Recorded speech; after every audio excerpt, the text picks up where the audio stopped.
The Select Committee will come to order. Welcome, everybody. We're limited on time in light of votes, and I want to get through every member question, but I just want our witnesses and the members to be aware that votes are scheduled at some point around 9:45 or 10, hence us holding an 8 a.m. hearing, as well as just the general complexity of getting 3 different agencies on the same page in terms of when they can show up in Congress. So we very much appreciate your presence here today. You know, early in President Biden's term, for CCP realists like myself, I would say there was a lot to like. Secretary of State Blinken reiterated the determination that the CCP was committing genocide in Xinjiang. The administration levied historic export controls on advanced U.S. semiconductors and equipment going to the PRC. The administration then succeeded in aligning its policy with critical allies. The Pentagon also reached agreements with the Philippines and Japan to expand our presence in the region. And I'd like to congratulate Assistant Secretary Ratner on the news this week involving Papua New Guinea, which is the sister state of the Wisconsin National Guard. So we played a critical role as well in the Midwest. These were not easy achievements, and I want to give due credit for them. But the PNG news aside, 6 or 7 months ago, I feel like something strange happened. It was like some bat signal went up, and the administration seemed to shift its focus in its China policy. In February, we watched the spy balloon lazily drift over some of our most sensitive military sites while the administration seemed concerned about provoking China. And instead of holding the Chinese Communist Party accountable, the administration chased CCP diplomats around the world, seeking meetings in Beijing as if they, not the CCP, had something to apologize for.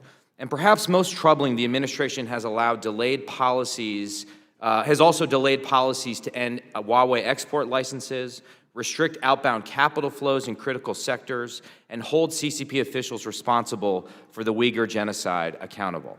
Clearly, the push for high-level engagement has come at a cost. Earlier this week, Assistant Secretary Kritenbrink, you claimed that the administration has taken an unprecedented number of actions against China.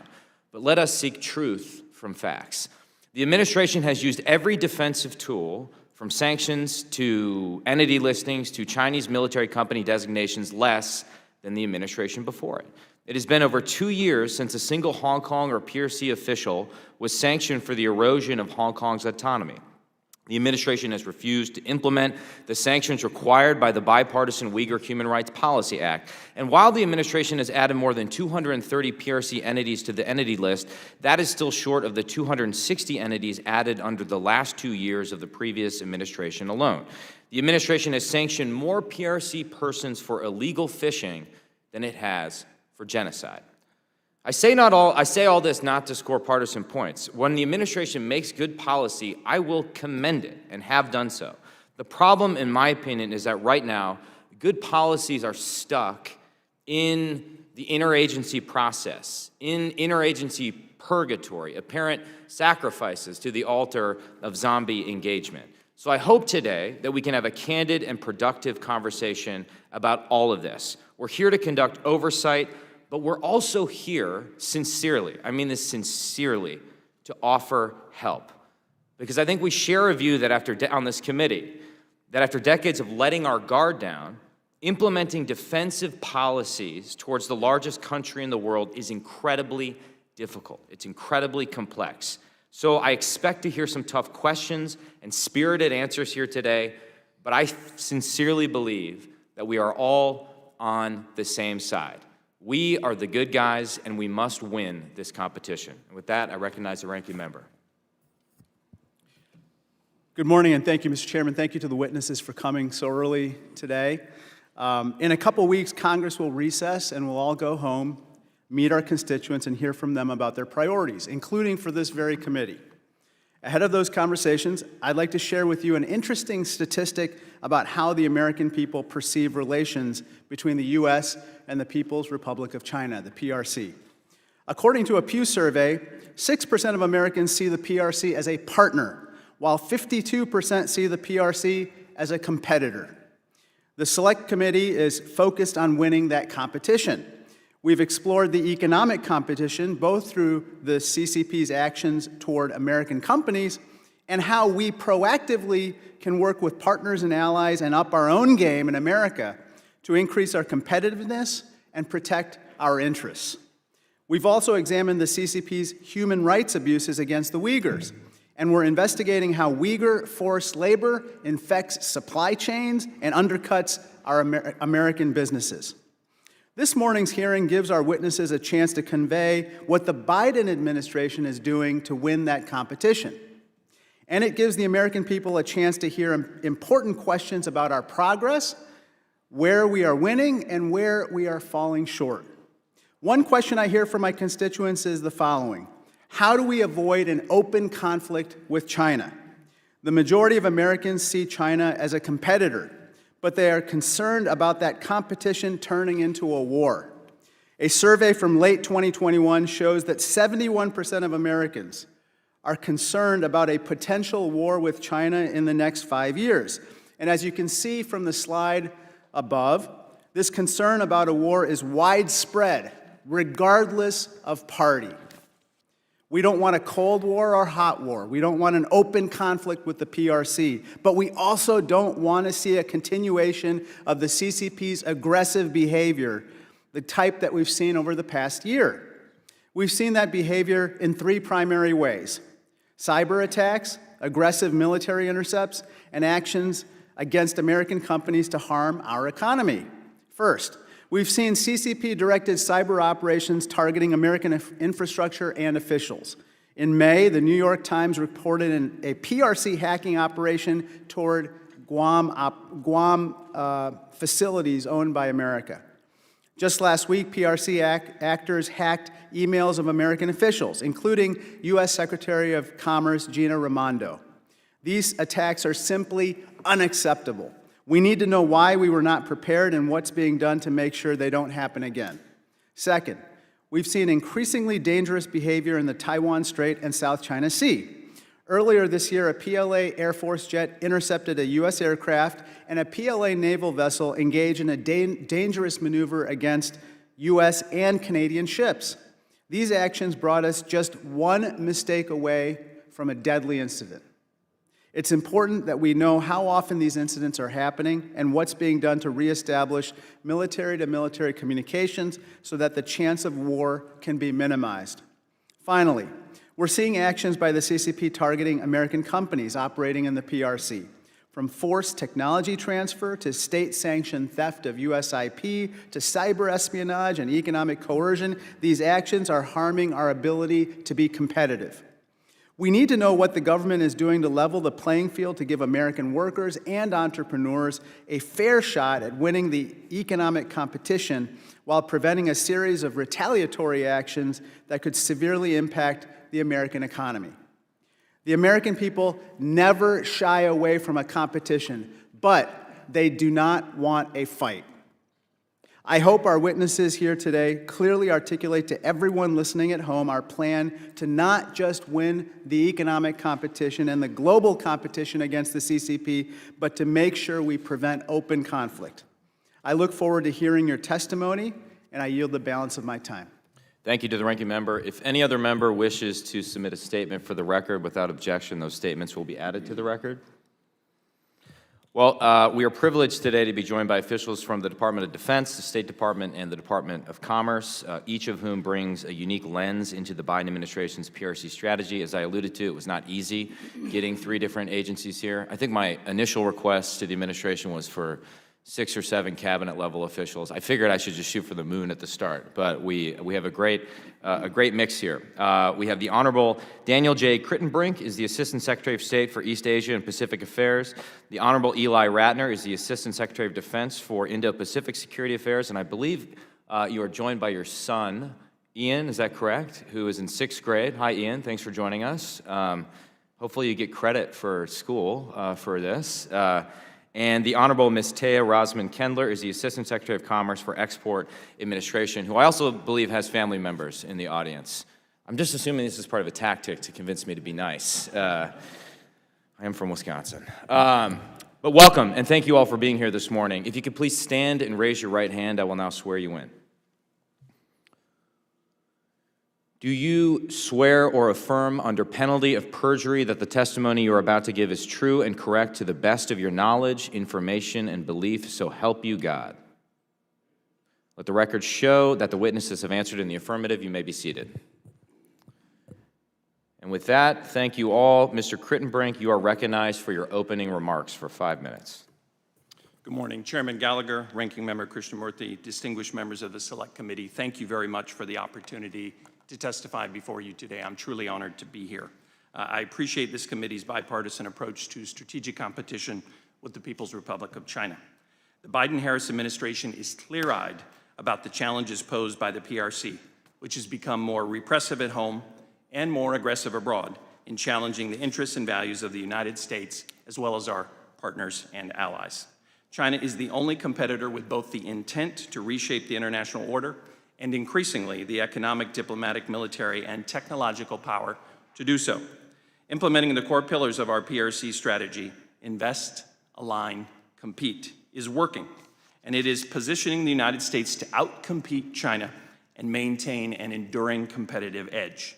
With your help, we are investing in the foundations of our strength at home, our competitiveness, our innovation, our democracy, with bipartisan bills like the CHIPS and Science Act, the Inflation Reduction Act, and the bipartisan infrastructure law. We are aligning our efforts with our unrivaled network of allies and partners, acting in common cause on our approach to build collective resilience, close off vulnerabilities, and advance a shared affirmative vision, including for an Indo-Pacific region that is free and open, connected, secure, prosperous, and resilient. In the Indo-Pacific, we've done so by deepening our alliances with Japan, the Republic of Korea, Australia, Thailand, and the Philippines, and by strengthening the lattice work or network of established regional organizations such as ASEAN, APEC, the Pacific Island Forum, and newer flexible arrangements such as Quad, AUKUS, and the Partners in the Blue Pacific, while also driving our shared prosperity through the Indo-Pacific Economic Framework. We've instructed our diplomats to engage on the PRC challenge not just in the Indo-Pacific, where competition is most pronounced, but also globally, as Beijing exerts economic, diplomatic, military, and technological pressure in unprecedented ways. Our objective is not to change the PRC, but rather to shape the strategic environment in which it operates, building a balance of influence that is favorable to the United States and our allies and partners. By harnessing these key assets, we are competing with the PRC to defend our interests and build our vision for the future. The contest to write the rules of the road and shape the relationships that govern global affairs is playing out in every region and across multiple domains.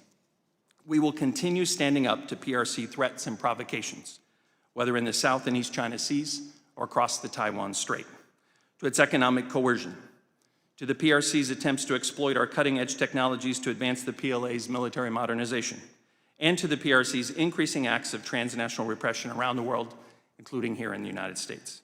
We will also continue to support the people in Hong Kong as they confront the steady erosion of their rights. And we will continue to call out egregious and unacceptable human rights abuses across China, including in Xinjiang and Tibet. And we will seek accountability for those involved in these practices. As we compete, we are committed to managing this competition responsibly and to maintaining open lines of communication with the PRC. Intense competition requires intense diplomacy. That is the only way to make clear our profound concerns, to clear up misperceptions, to signal, and to explore areas where we might work together. To that end, last month, Secretary Blinken traveled to Beijing, where he advanced our interests from a position of confidence and strength. Secretary Blinken had candid, substantive, and constructive conversations. His overarching message was to emphasize the importance of maintaining open channels of communication to reduce the risk of miscalculation. He made clear that while we are competing vigorously, the U.S. would responsibly manage competition so that the relationship does not veer into conflict. The Secretary stressed that the U.S. will continue to use diplomacy to raise directly areas of concern and to explore areas of potential cooperation where our interests align. At the same time, the Secretary was candid that we will continue to defend our interests and our values.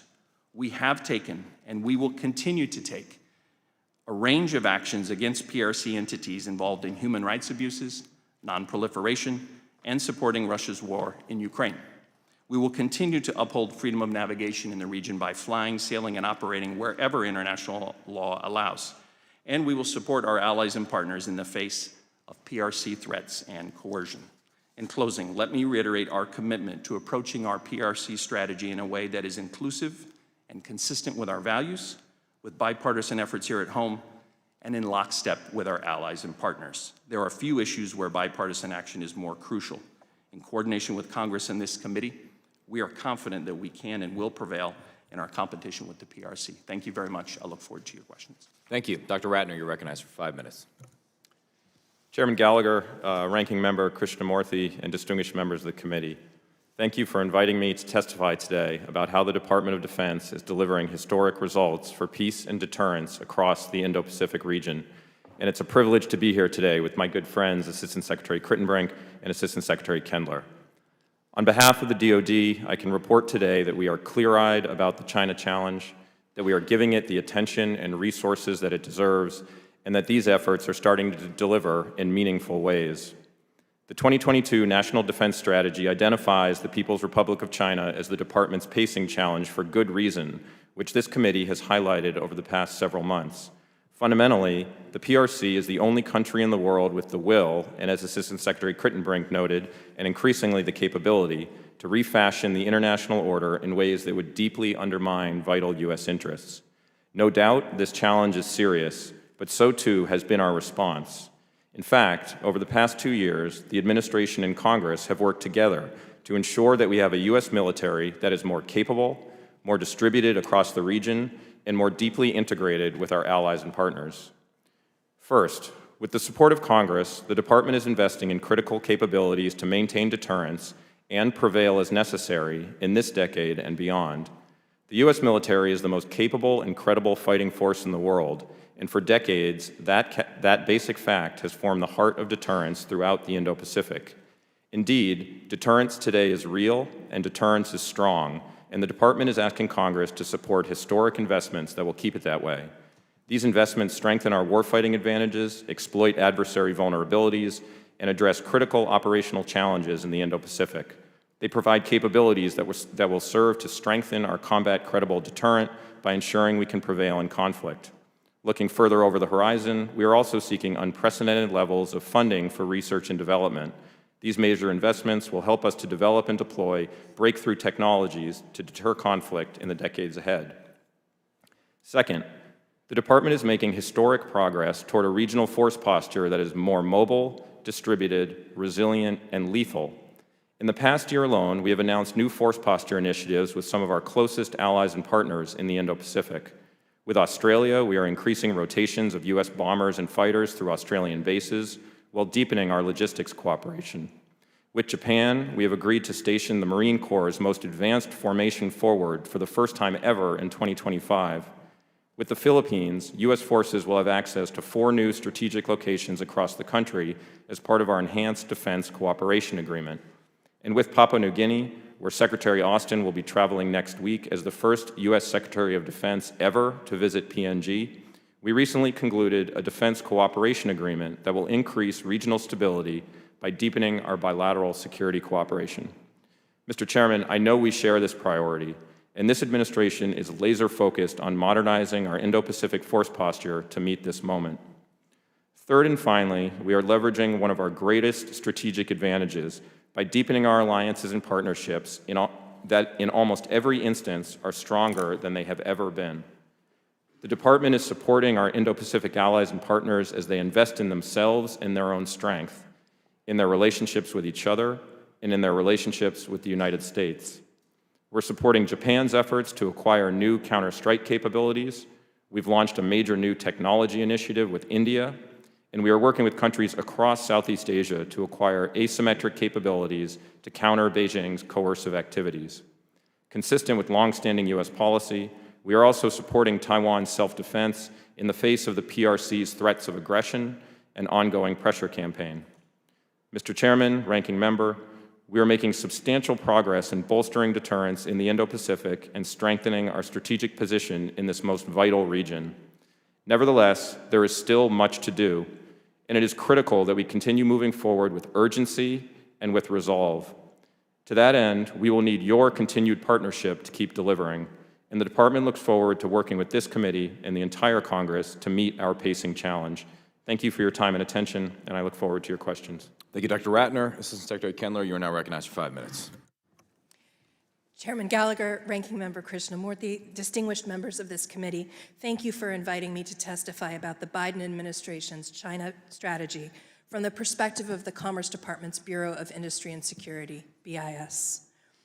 I appreciate your role in seeking to identify measures to counter the national security threat to the United States and our allies and partners that is posed by the CCP, particularly with respect to the CCP's efforts to obtain and develop critical technology in support of China's military modernization and human rights abuses.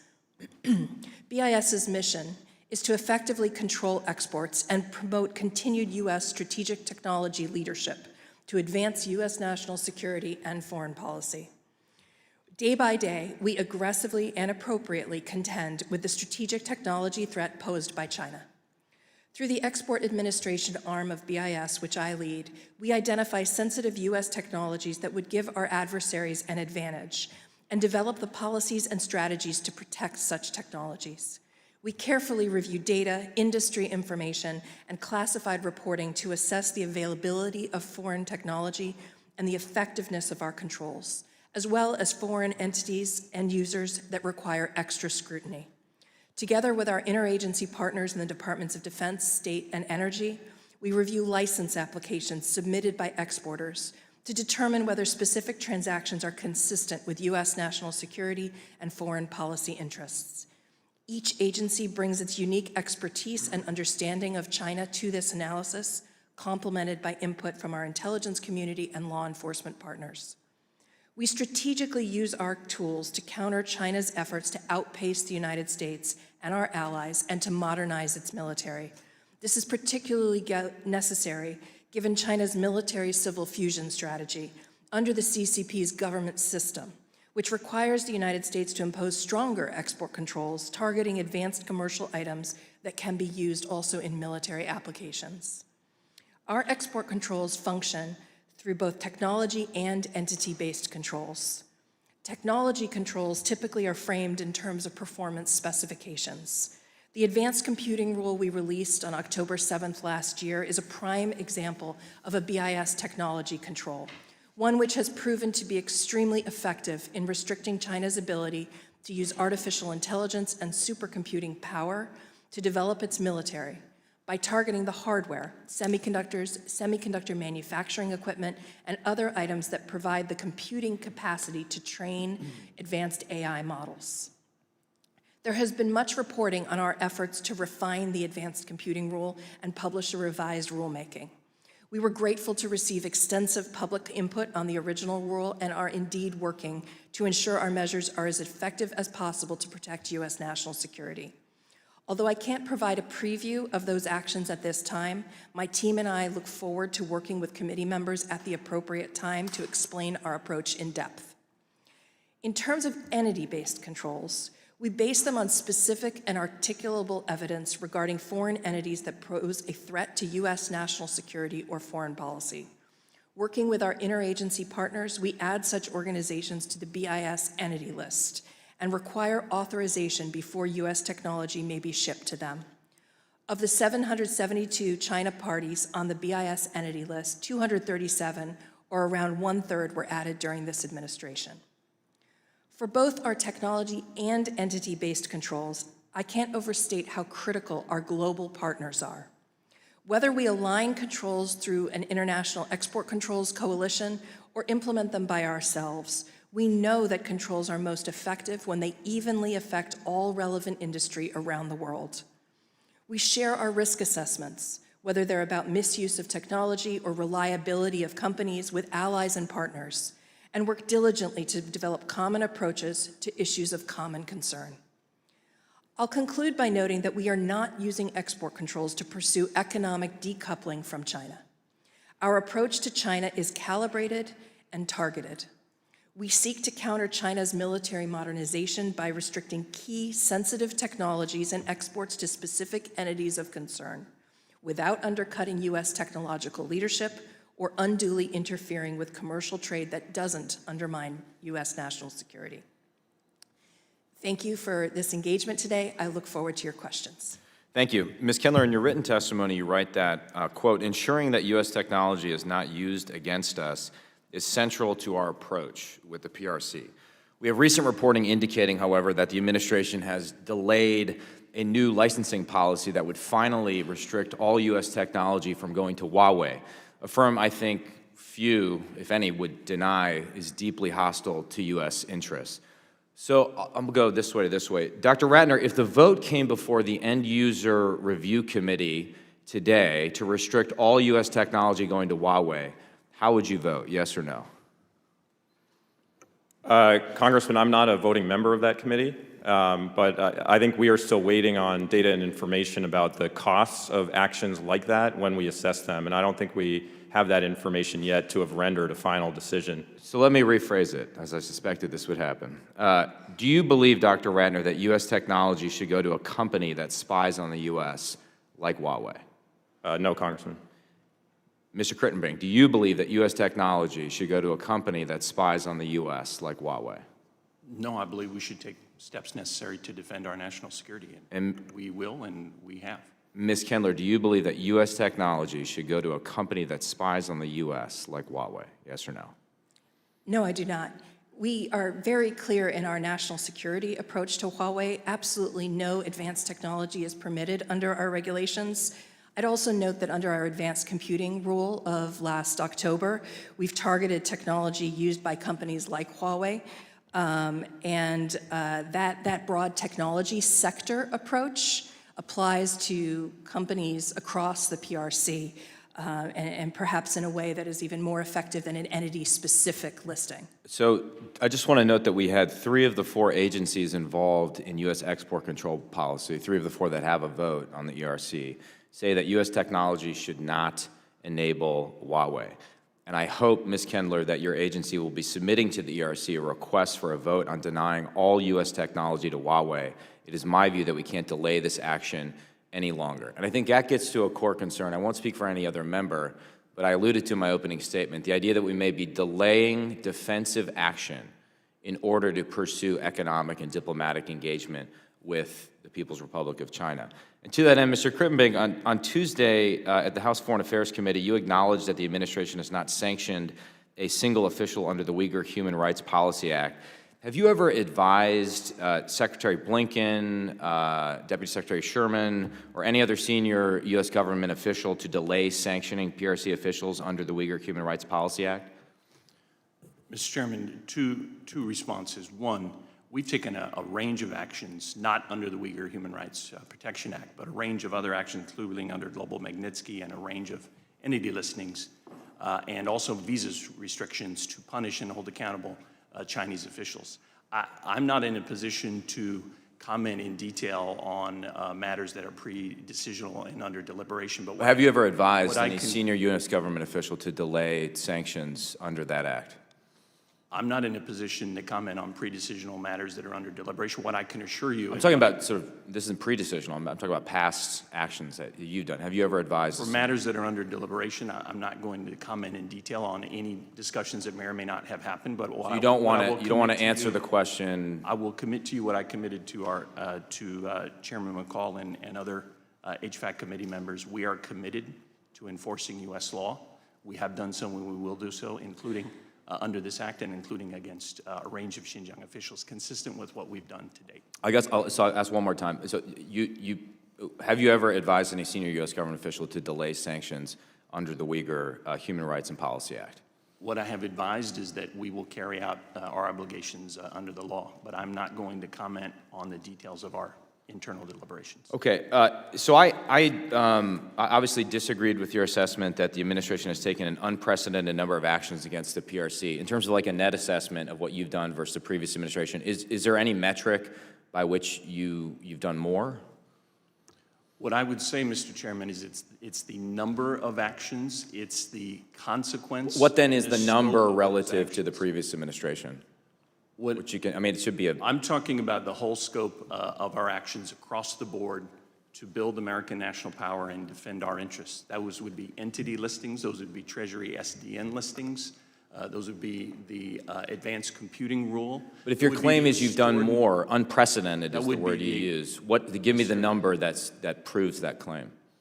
The numbers that I refer to are approximately 250 entity listings, 150 Treasury SDN listings, a range of other visa Is that restrictions. more, like, just give me, so take that, So what I'm subtract again, or what from I'm- the previous what I'm administration, arguing, similar sir, is domain, when you take the whole what scope remains? of our actions, both I'm a liberal arts major, but what remains would be more if it's unprecedented. What I'm arguing, sir, is if you take the whole range of our actions, I would argue that their impact and their scope is So unprecedented. I'm and out I of would time. argue effective, sir. I'm out of time, but I would appreciate it if you would come back to this committee. Again, I could be wrong. Just show me the numbers.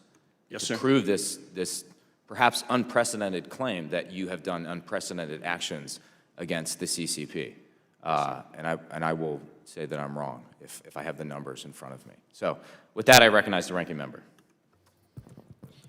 Thank you, Mr. Chair. Dr. Ratner, over the last several months, the PLA has increasingly intercepted American ships and aircraft in the South China Sea.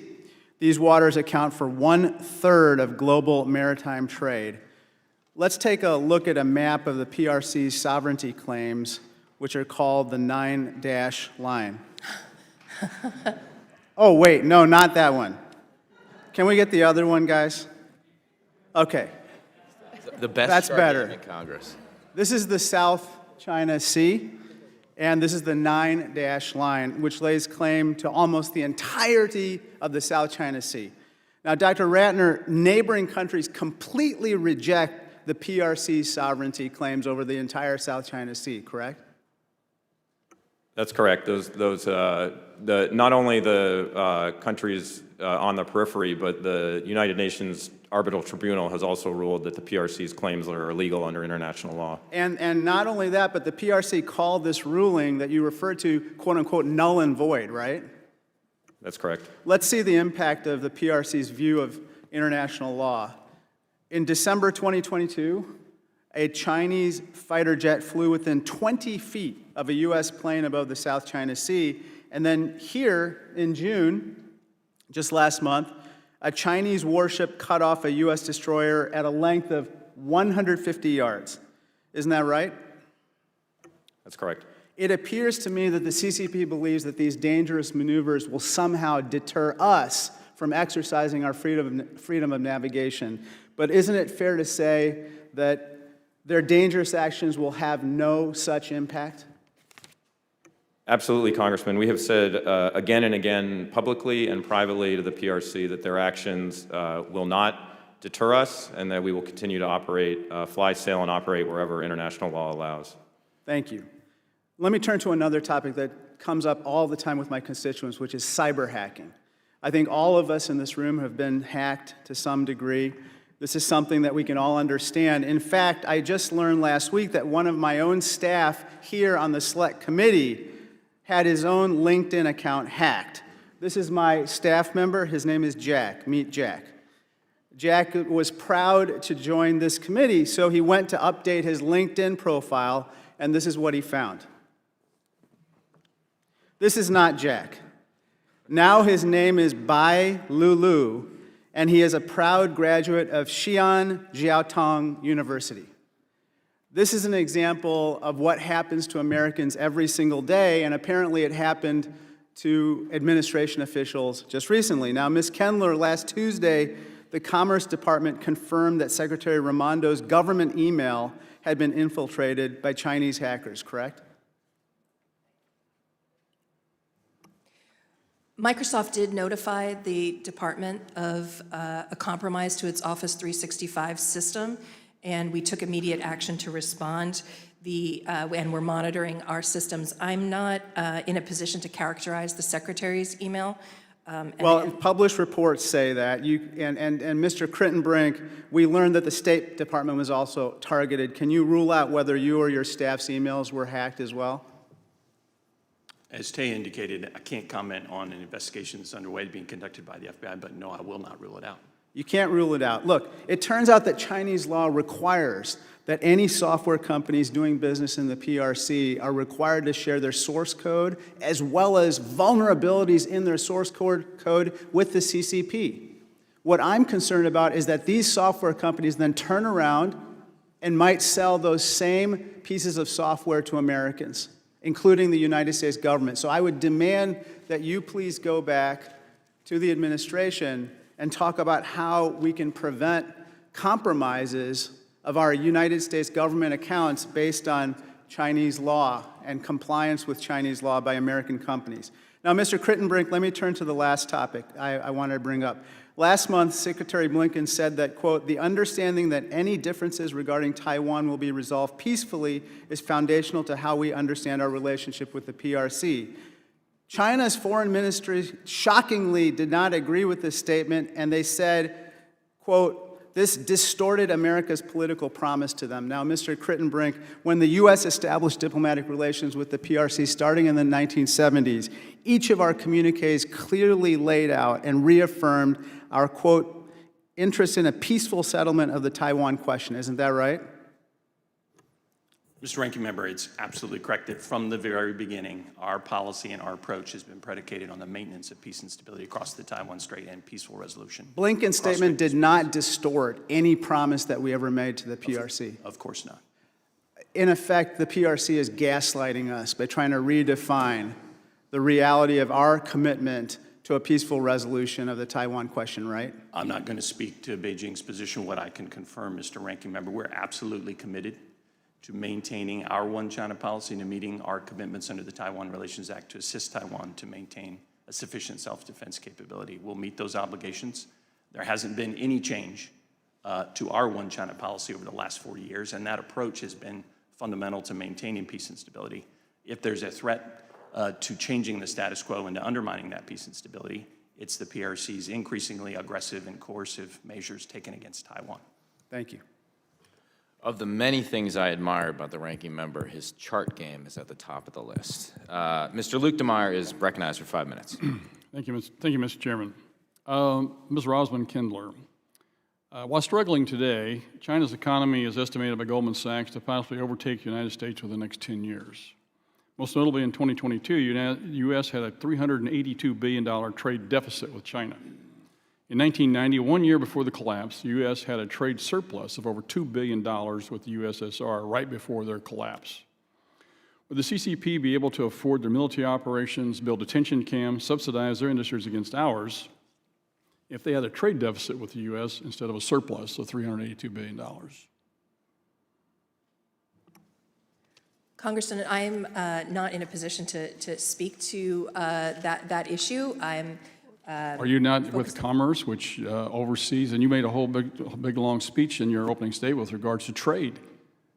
I'm asking a question about the benefit of us having trade relationships with China, and in this situation, we're in a trade deficit with them. We're funding by $382 billion of a deficit their activities. Would you not agree with that? We are aggressively contending with the strategic trade threat posed by China. No, you're not. I'm tired of your flowery language this morning. Please answer the question.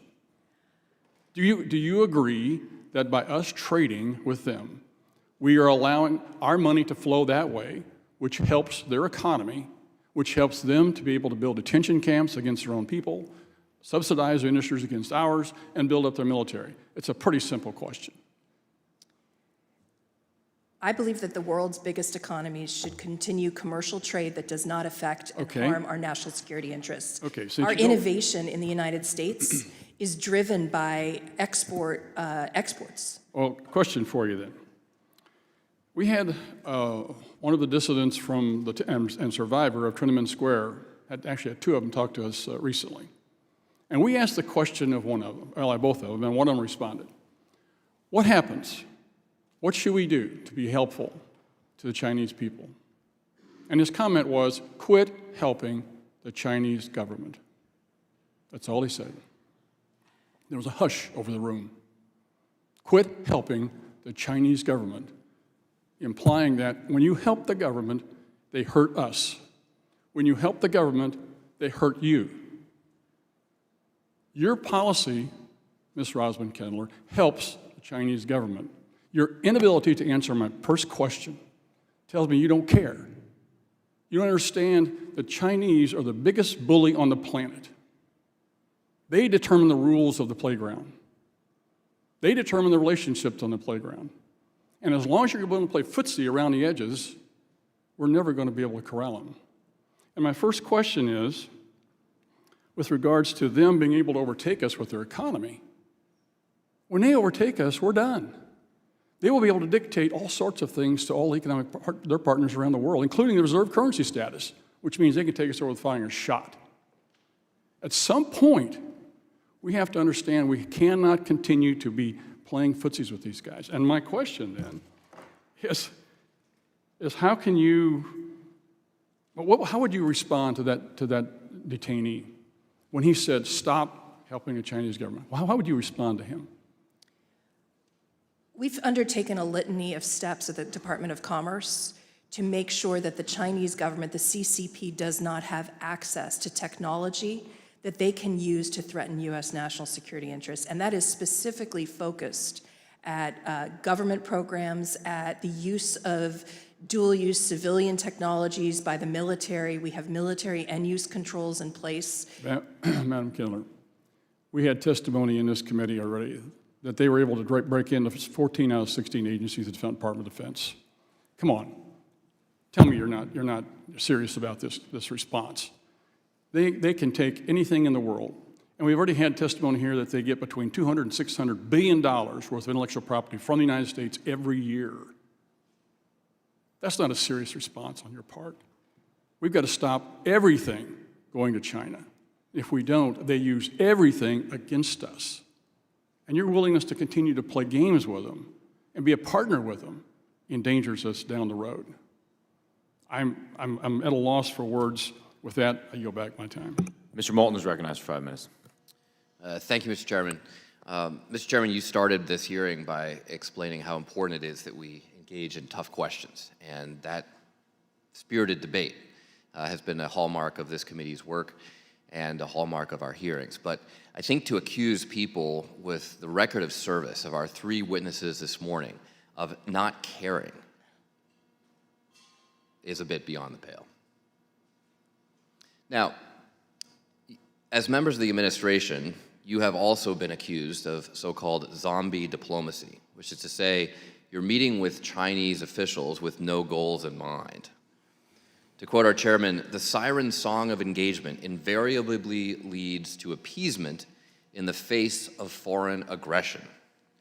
This would come as quite shocking news to any fan of Ronald Reagan or student of U.S.-Soviet relations and arms control. Indeed, conservatives in the 1980s made some of these same accusations against the Reagan administration when the president decided to engage in arms discussions with the Soviets. Now, we have been briefed as a committee about critical communications senior U.S. military leaders have had with their Chinese counterparts to reinforce our deterrent posture. I'd like to ask our witnesses if there is any additional value beyond communicating our clear deterrent to engaging in any diplomacy, or for that matter, simply communication with our Chinese counterparts, our Chinese government officials. Honorable Kritenbrink, perhaps we'll start with you. Thank you very much, Congressman. Respectfully, I would just say we have pursued these diplomatic engagements with China from a position of confidence and strength. Based on the last 2.5 years of work in this administration, building our sources of strength at home, the unprecedented work we've done to strengthen our allied and partner relationships in the region. And from that position, we're quite confident in engaging with the Chinese. We've done so, mostly, sir, as you indicated, to make sure that we have channels of communication so we don't risk a miscalculation that could veer into conflict. It is a valuable way to convey very directly our concerns. These engagements are often tense. They're rarely pleasant. They are extremely important, however. Other benefits of these engagements, other things that we are striving for, are to pursue limited areas where it's in our national interest to cooperate, whether that be on getting detained Americans released, on reducing the flow of precursor chemicals that are used to synthesize fentanyl and synthetic opioids and a range of other issues. And I would also argue, Mr. Congressman, that our allies and partners are standing with us in an unprecedented way, but they're also worried about the risk of conflict and miscalculation, and they are reassured to know that at a minimum, there are open channels of communication between. Now, sir, you just used the word unprecedented again. I'm curious if hearing an American commander-in-chief tell Xi Jinping that we love each other was unprecedented or not. Congressman, I'm sorry, I don't understand your question. Well, under the previous administration, the President of the United States said after a meeting with Xi Jinping at Davos that we love each other. Was that unprecedented? I see. I'm not sure how to respond to that, sir. I would simply say our approach is to be very clear-eyed and tough when we engage with our Chinese counterparts, and I can guarantee you Thank you very much for your professionalism. Mr. Ratner, or Dr. Ratner, could you comment on this as well? Is there any value that you seek from DOD in engaging with Chinese government officials in carrying out diplomacy? Congressman, Secretary Austin has been very clear since the beginning of the administration that the department is interested in open lines of communication with the PRC. Unfortunately, by and large, they have not responded to those requests. We do see value in particular instances with very clear eyes about the realities of those exchanges. For one, we want to be able to communicate with the PRC during crises. For instance, after we shot down their spy balloon, the Secretary requested a call with his counterpart, which was not taken, but that would have been a valuable time to able to explain our intentions. It's a great example, and I'm going to interrupt just because I'm running out of time. Ms. Kendler, you may have to take this for the record, but we as a committee have heard reporting and analysis of how much trouble the Chinese economy is in. We've also heard a lot of anecdotal reports of Chinese business leaders trying to leave the country. For the record, if you could give us some idea of how we might capitalize on that, use that as leverage to our advantage, I'd appreciate it. Thank you, Mr. Chairman. As the gentleman knows, the sequencing, of course, matters. Reagan, of course, built up hard power prior to engaging at Reykjavik and in other fora.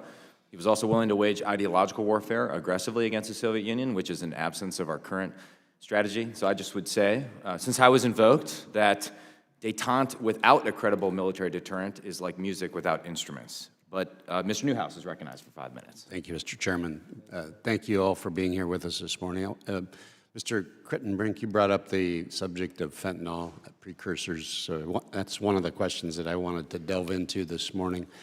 Certainly don't have to talk about the crisis that we're experiencing in this country with fentanyl, which obviously harms the lives of so many people across the country, whether large urban areas or small rural communities.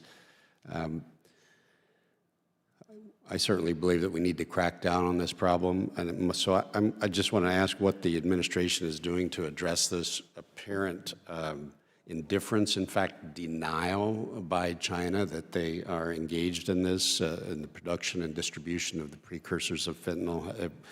What are you considering doing as far as actions, whether it be on the entity list in exchange for cooperation? We're doing several things in Congress, and so one of the reasons we have you here is as a resource. We wanted to ask what more could Congress do to help the administration in this role to fight back on this issue? Congressman, thank you. Agree with everything you said. This is a national crisis. This is the, as you well know, this is the leading cause of death, as I understand it, for Americans under 50 now. I would highlight 3 things that we're doing to crack down on this. One, we are taking punitive actions and sanctions against those firms, including just in the last few weeks against Chinese firms who knowingly are exporting precursor chemicals to be synthesized into opioids. Secondly, we are working to build an international coalition of like-minded countries to cooperate to crack down on the flow of these chemicals. And Secretary Blinken just, I believe it was 2 weeks ago, held a large meeting with almost 90 countries to get at this question. Unfortunately, the PRC did not attend that meeting despite being invited. And thirdly, we are engaging the Chinese aggressively to demand that they take steps to crack down on the flow of these chemicals. we have proven in the past, China has proven in the past, that when it wants to, it can take steps. It did schedule fentanyl several years ago. That led to a dramatic drop in the flow of fentanyl out of China. The problem now, of course, is that companies are exporting the precursor chemicals and then they're synthesized elsewhere. We're going to continue to pursue all those lines of effort, but we've been very direct and candid with the Chinese on this point. We're going to take steps to protect ourselves. If the Chinese will not work with us to make progress, we'll take the steps we think necessary to protect ourselves. Thank you very much, and I look forward to, I'll take this as an opportunity to continue working with you on I'd be this honored issue. to do that, sir. The other thing I wanted to delve into just a little bit in the short amount of time we have has to do with agriculture and the biotechnology issues that China is using for both military applications as well as human rights abuses. Recently, some of the members of this committee, as well as others, have introduced legislation to expand the authority of CFIUS, the Council on Foreign Investment, to address some of these issues, which I think would, if enacted, would authorize larger jurisdictions over land purchases by foreign military adversaries in our country. So just real quickly, my question has to do with these authorities. Do you believe that providing these authorities will be effective? Can we do more? Should we be doing more? Are there other factors that we should be considering in this effort to get a handle on foreign purchases of agricultural land in the United States by adversaries? And I address that to either Mr. Ratner, Dr. Ratner, or Ms. Kendler.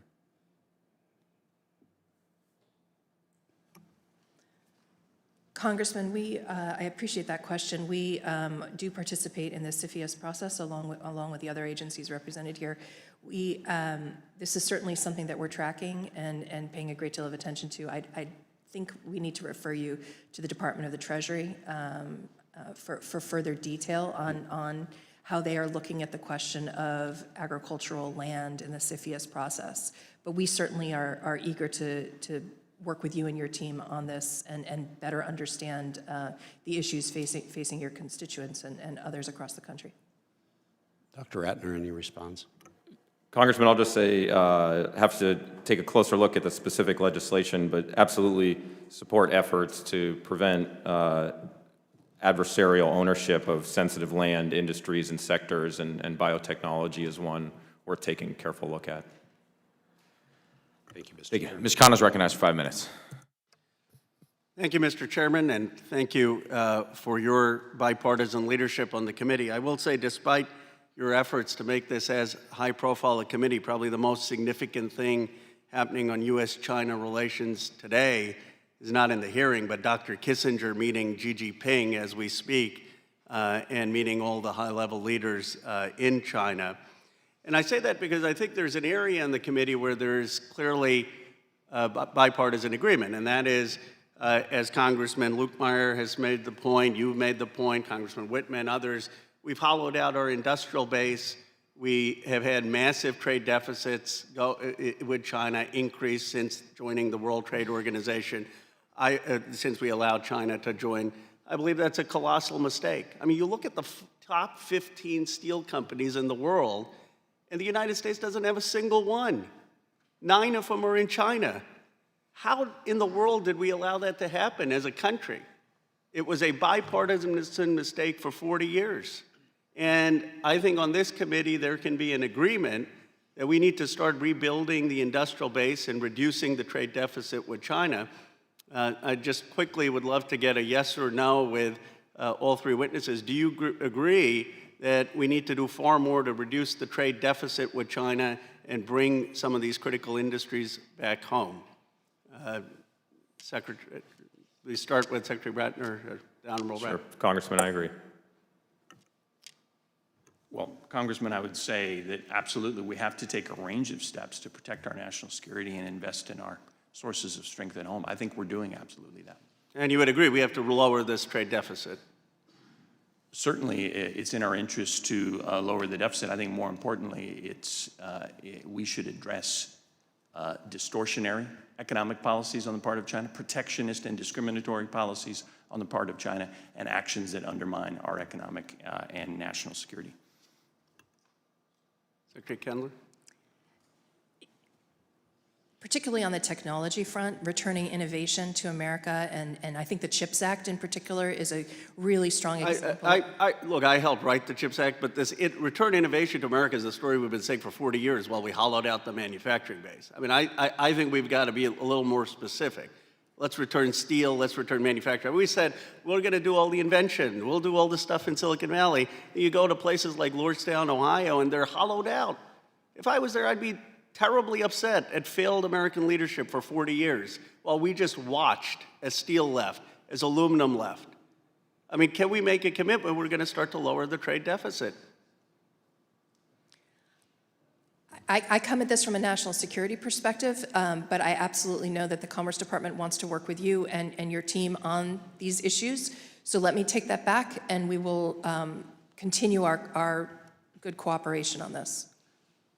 I appreciate it. I think that should be a bipartisan metric in terms of what this country needs to do to right the ship. I think the president has been taking efforts there. I think the previous president raised legitimate issues of the hollowing out of American manufacturing base, and it seems to me one thing we can come together on. I did want to commend Secretary Blinken on his recent trip to China and his affirmation of a policy that a Republican initiated, Dr. Kissinger, which was the One China policy. I know he's taken heat for saying that he affirmed that policy and rejected Taiwanese independence, but my view is you can assist Taiwan, as many of us want to, in getting them defense, getting them weapons, but still affirm the One China policy architected by Dr. Kissinger, and my view, Secretary Blinken was appropriate in saying that. Could you comment on that?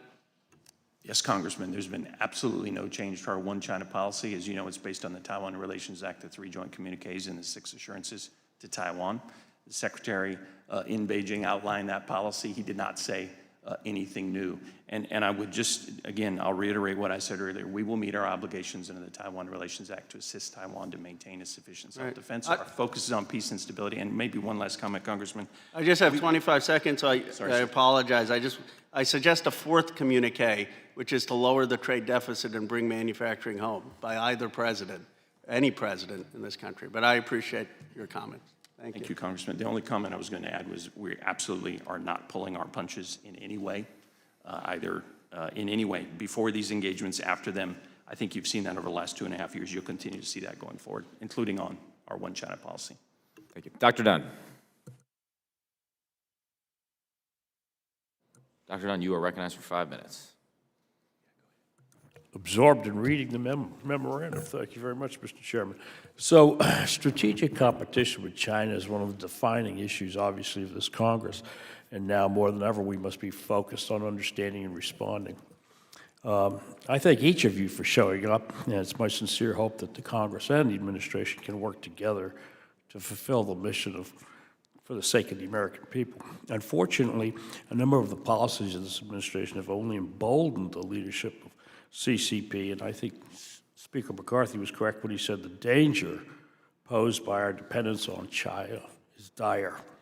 We could go on and on about China's growing hold on the U.S. from supply chains and economic dependency, fentanyl, but what we need is a course correction.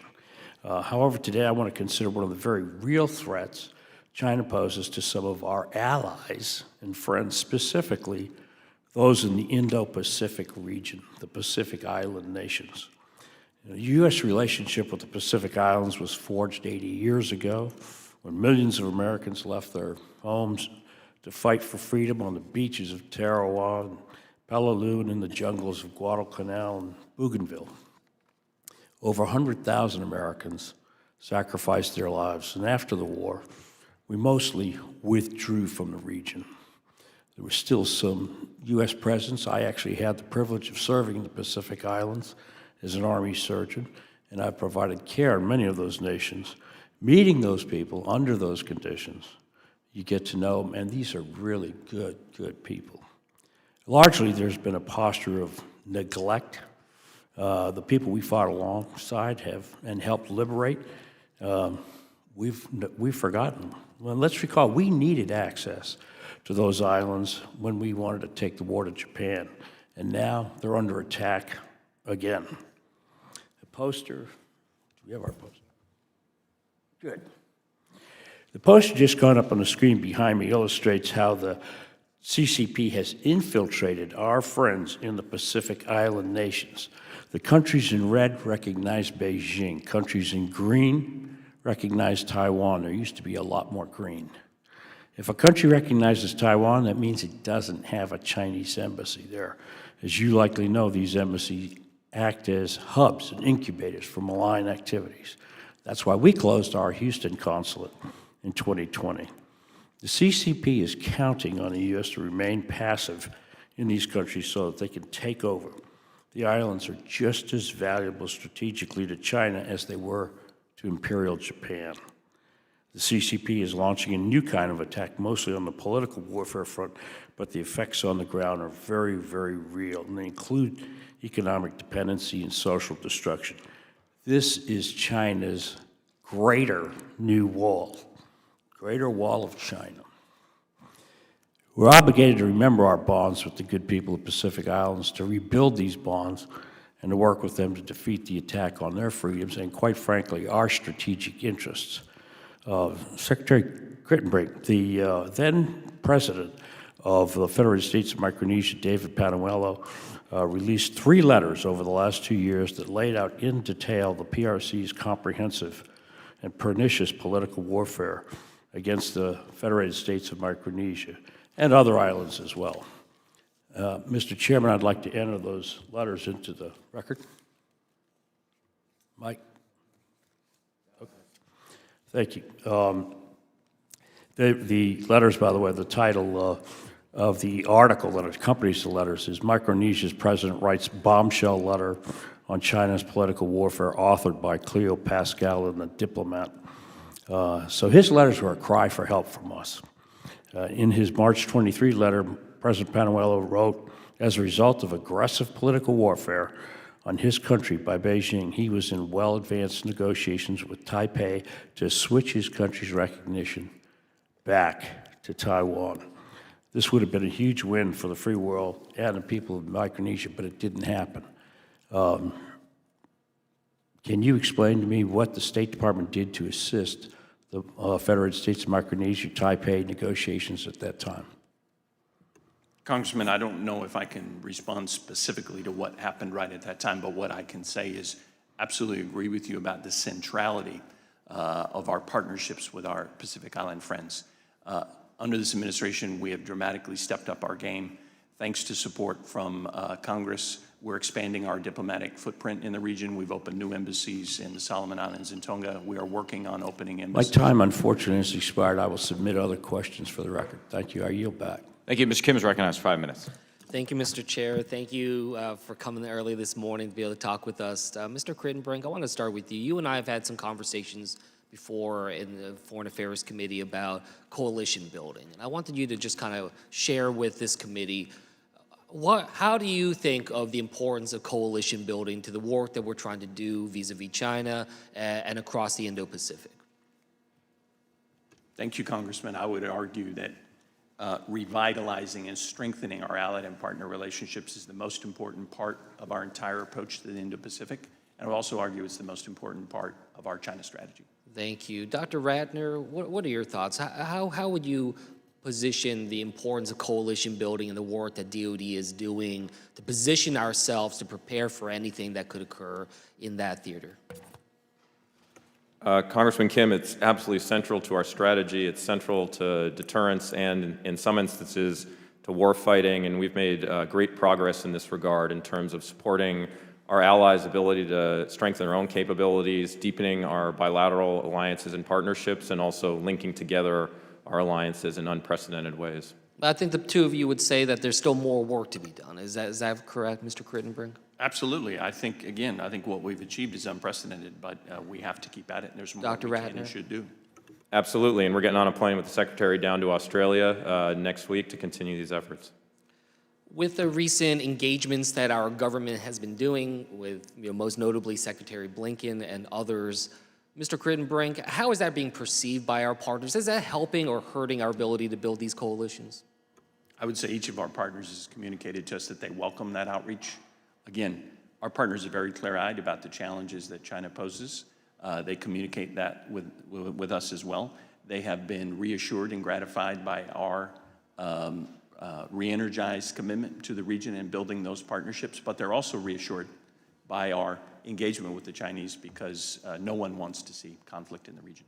One thing that you mentioned before in a different setting that I thought was important to elucidate here, I think we were expressing how different partners, they've expressed that it's important for the United States to be seen as being a responsible actor, that not be the one that's being the provocateur, the one that is destabilizing relations. Is that correct, Dr. Kritenbrink?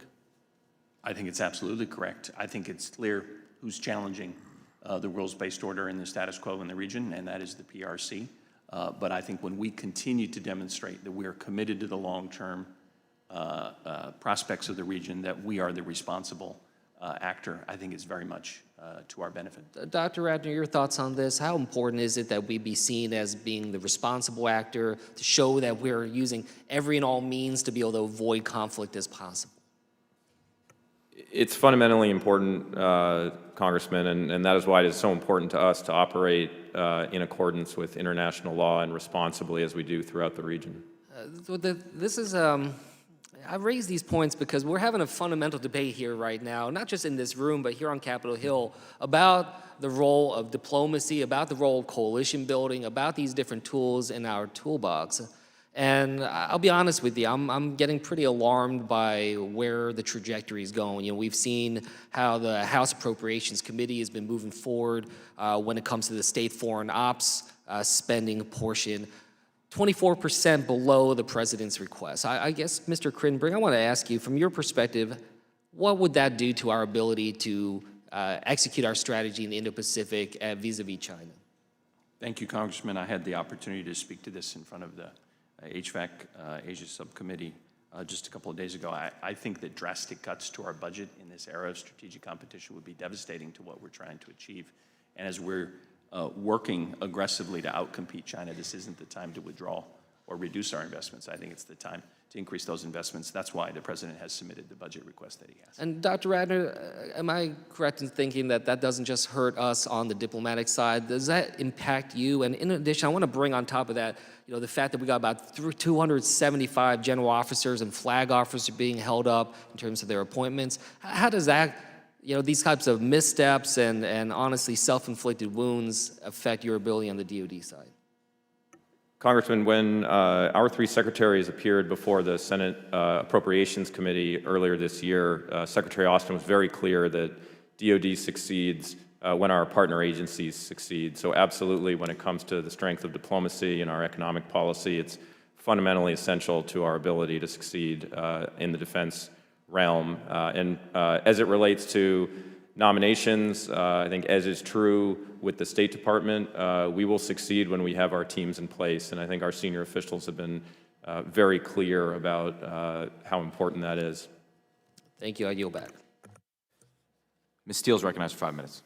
Thank you, Mr. Chairman, and thank you, Mr. Ranking Member. Before I start, I want to introduce our next leaders because I have 4 interns actually sitting here, Caitlin, Danielle, and Brian, and Serena right there. So I can't see. You need to stand. you guys I guess I don't have the power to compel you. Hi, guys. Thank you. Yeah. I was very eager to see our colleagues in the Senate pass Taiwan trade bill this week. Congress stands ready to work and grow trade partnership across the world. But it also showed the Congress has constitutional authority over trade agreements. The U.S. is one on the sidelines in the Indo-Pacific region when it comes to comprehensive trade agreement. Although Indo-Pacific economic framework's motives are genuine, I urge all of you to work with Congress to build the true trade agreement with constitutional safeguards. Assistant Secretary Kritenbrink, you stated that you are aligning our efforts with our unrivaled network of allies and partners, acting in common cause on our approach to build collective resilience. Last year, I wrote to the administration about including Taiwan in the Indo-Pacific economic framework because we want to share the economic benefits, and we try to stand up to actually CCP. Although we are happy with bilateral trade deal with Taiwan, still it's very tiny, and it has to build more. Why leave them out of IPEF if they are a like-minded true ally? Thank you, Congresswoman, for a question. We're very committed to building our partnership with Taiwan, our very important, robust, but unofficial partnership. They're a top 10 trading partner, leading global economy. And I think if you see, for example, our new 21st century trade agreement, that we're absolutely committed to building out our trade relationship to our mutual benefit, and we'll continue to do that. The way that IPEF is currently configured, it has 14 partners. That's where we're focused for now. But that's really interesting to see, though, because when we try to stand up to CCP, and we are not including Taiwan for that, and because Taiwan has a lot of important industries that we have to work with, and they are actually investing in the United States and try to work together. So I think that's really important. That trade, yes, that's the really happy ending, but it's still very tiny bit, so we really have to extend that too. So Secretary Kendler and Secretary Kritenbrink, California's Mountain Pass is the only large-scale rare earth mine in the United States. What's alarming is that the minerals are shipped to China, if you know that. I hope we are all concerned the US and Europe are reliant on the CCP for critical material, and they're buying from other countries such as like Malaysia, 95% of rare earth minerals that they are buying.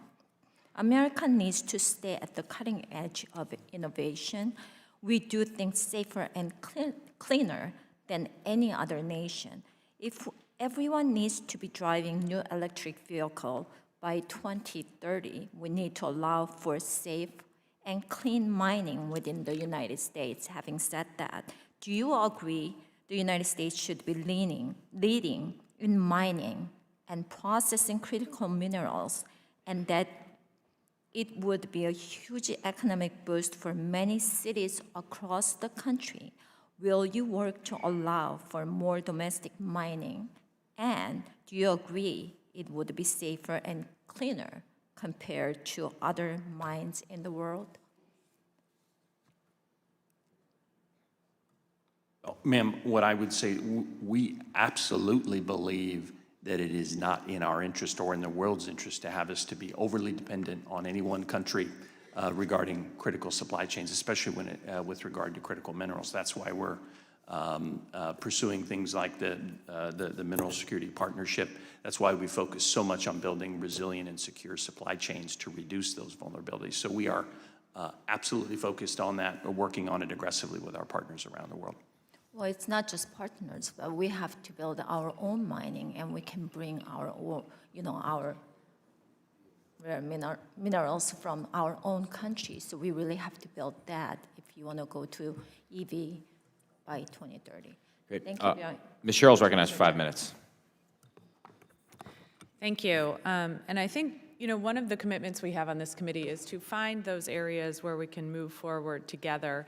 And I think Mr. Khanna really elucidated some of those areas, those bipartisan areas with our industrial base. I think we also have some level of bipartisan consensus on winning the competition with the Chinese Communist Party for those key advanced technologies of the future and countering the CCP's malign influence operations and illegal trade practices. So over the past 2 years, this administration and Congress have enacted historic pieces of legislation, the CHIPS and Science and Inflation Reduction Act, which have really led to reshoring of American manufacturing and work to de-risk our critical supply chains with China. So we've seen the U.S. manufacturing sector gain 385,000 jobs in 2021, 396,000 jobs in 2022, largest annual manufacturing gain since '94. And we've seen private sector investment in reshoring American manufacturing. I think robust export controls on the Chinese semiconductor industry and working in concert with our key allies, including Japan and the Netherlands, has been very powerful. These policies are already bearing fruit, but we still need to do more to counter China's threat to the democratic world. I was really glad to see the administration put the Commerce Department at the same table as Defense and State. To support this, I had a provision included in this year's NDAA that will have the DoD further assess where commerce can be brought into our global efforts from the Secretary all the way down to attachés abroad, because we really do have to strengthen and expand our investments and really align all of our forces as a whole of government. Expanding investment into R&D and innovation is really, I think, one of the key goals here. But I also am very concerned as we move forward to do all of this along the lines of what Rep. Steele was talking about. We really have problems with our rare earth minerals. So last year, as the Biden administration enacted robust export controls on the advanced chips critical to China's domestic semiconductor and AI industries, and bringing Japan and Netherlands on board, as we discussed. In response, we saw the CCP announce earlier this month it would impose its own export controls on critical minerals such as gallium and germanium. So how are these bans impacting our economy, and how is the administration preparing for a potentially larger imposition of sanctions, especially in these rare earth minerals? Ms. Kendler, do you want to start? Sure, thank you very much, Congresswoman. I share your concern about our need for additional protections through technology to support national security. These actions, such as the germanium and gallium controls, are not new for the PRC. For years, especially in the semiconductor industry, they've targeted our technologies, thinking particularly about the Fujian Jinhua theft of intellectual property and criminal case associated with that. We've had decades of CCP-directed action, predatory action, really. The gallium and germanium controls, they're just in huge contrast to what we do. They were adopted with ostensibly a national security rationale, but there's been no clarification of what that national security is. In huge contrast to what we did with the advanced computing rule last fall, where we were very clear about the military application of the technology that we were controlling. So we're working very closely with allies and partners on these issues, and I think it's difficult to predict retaliatory action given the arbitrary nature of China's controls, but we are deeply focused on this. Well, I appreciate that. I would just push back a little bit. I'm not sure it's that difficult to predict what we're going to see in the future as we continue to try to shape the environment. I think we are going to see more and more instances of China putting our supply chains at risk, which is why I do think some area where possibly we could get to bipartisan support is investing in R&D for how we can cleanly mine. I do think at this point we need to understand how we can mine here and in countries that we have good relationships with. I'm happy about the Memorandum of Understanding with Zambia and the Democratic Republic of Congo. I do think we have to move more into this area, and I think we have to look here at home as well. So thank you, and I yield back. Thank you. Ms. Hinson's recognized for 5 minutes. Thank you, Mr. Chair. In the Biden administration's recent attempts to expand our dialogue and cooperation with the CCP, I think one of the things that I've noticed is there appears to be a lack of accountability. We've had some very high-profile incidents recently. Our ranking member highlighted a few of those, but I think we can all agree the status quo is too dangerous to leave in place. And the PLA has been more reactive than ever. They've been blatantly and provocatively violating our airspace. They've challenged us in the South China Sea, harassing the U.S. and allied vessels as well. So from a diplomatic standpoint, it really seems like we are sending our representatives there to court China despite these recent provocations without leaving with accountability.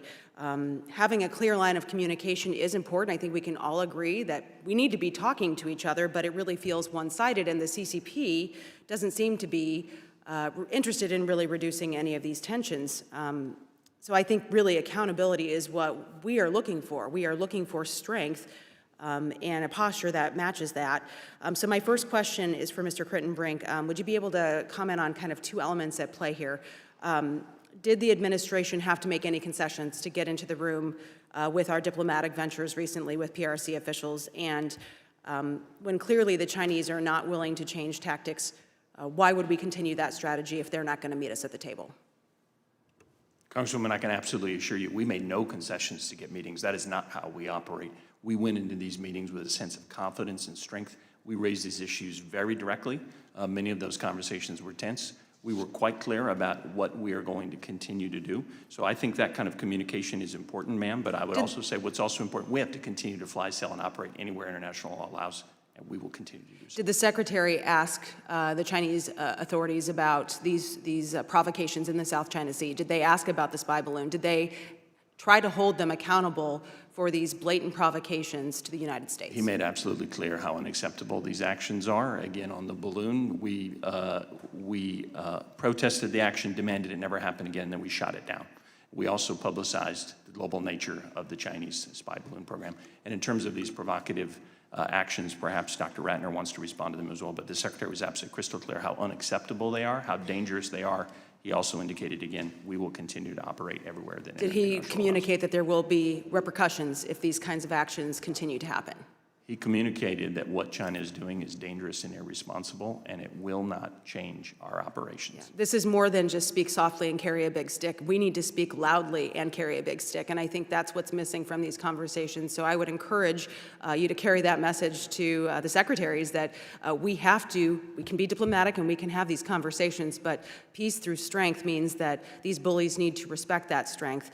My next question is for Ms. Kendler. One concern I continue to hear about from my constituents and businesses is the aggressive and continued attacks on our IP and theft there. We know it's been happening for decades, and we've really let offenders in China kind of take advantage of our lack of deterrence and consequences for that theft. And when they've gone after our tech industry, we've seen it from startups all the way up to our larger scale businesses. I think it's a top-of-mind concern across industry and across government, and I know that your work at BIS obviously has kind of backed this up as well, and the mission is that U.S. security cannot be achieved without the active cooperation of the private sector, which today controls a greater share of critical U.S. resources than in the past. And so I think it's imperative that we do not continue to fail our tech industry and our private sector here, but I want to talk about Huawei, because when we know companies like Huawei, who have dozens of subsidiaries and affiliates here in the United States, many of them are operating here, I think we need to be very clear-eyed about their intentions. So why are we not reciprocating their targeted IP theft with targeted repercussions? And I would ask you to just elaborate on what you see as the next path and what we can maybe do as a committee to really take action there. Well, I draw in particular on my experience at the Justice Department here and the prosecutions that you see of IP theft, especially IP theft that's driven by state-sponsored activity, sort of economic espionage, as opposed to just straight-up IP theft, corporate theft. And my experience certainly is that the Justice Department is very focused on that effort, and I'd urge you to speak with them and law enforcement agencies about that. When it comes to tech transfers controlled by the Bureau of Industry and Security, we have a vigorous export control enforcement approach. When controlled technologies are illicitly acquired by Chinese actors who couldn't get them through lawful means, we are very serious about that approach.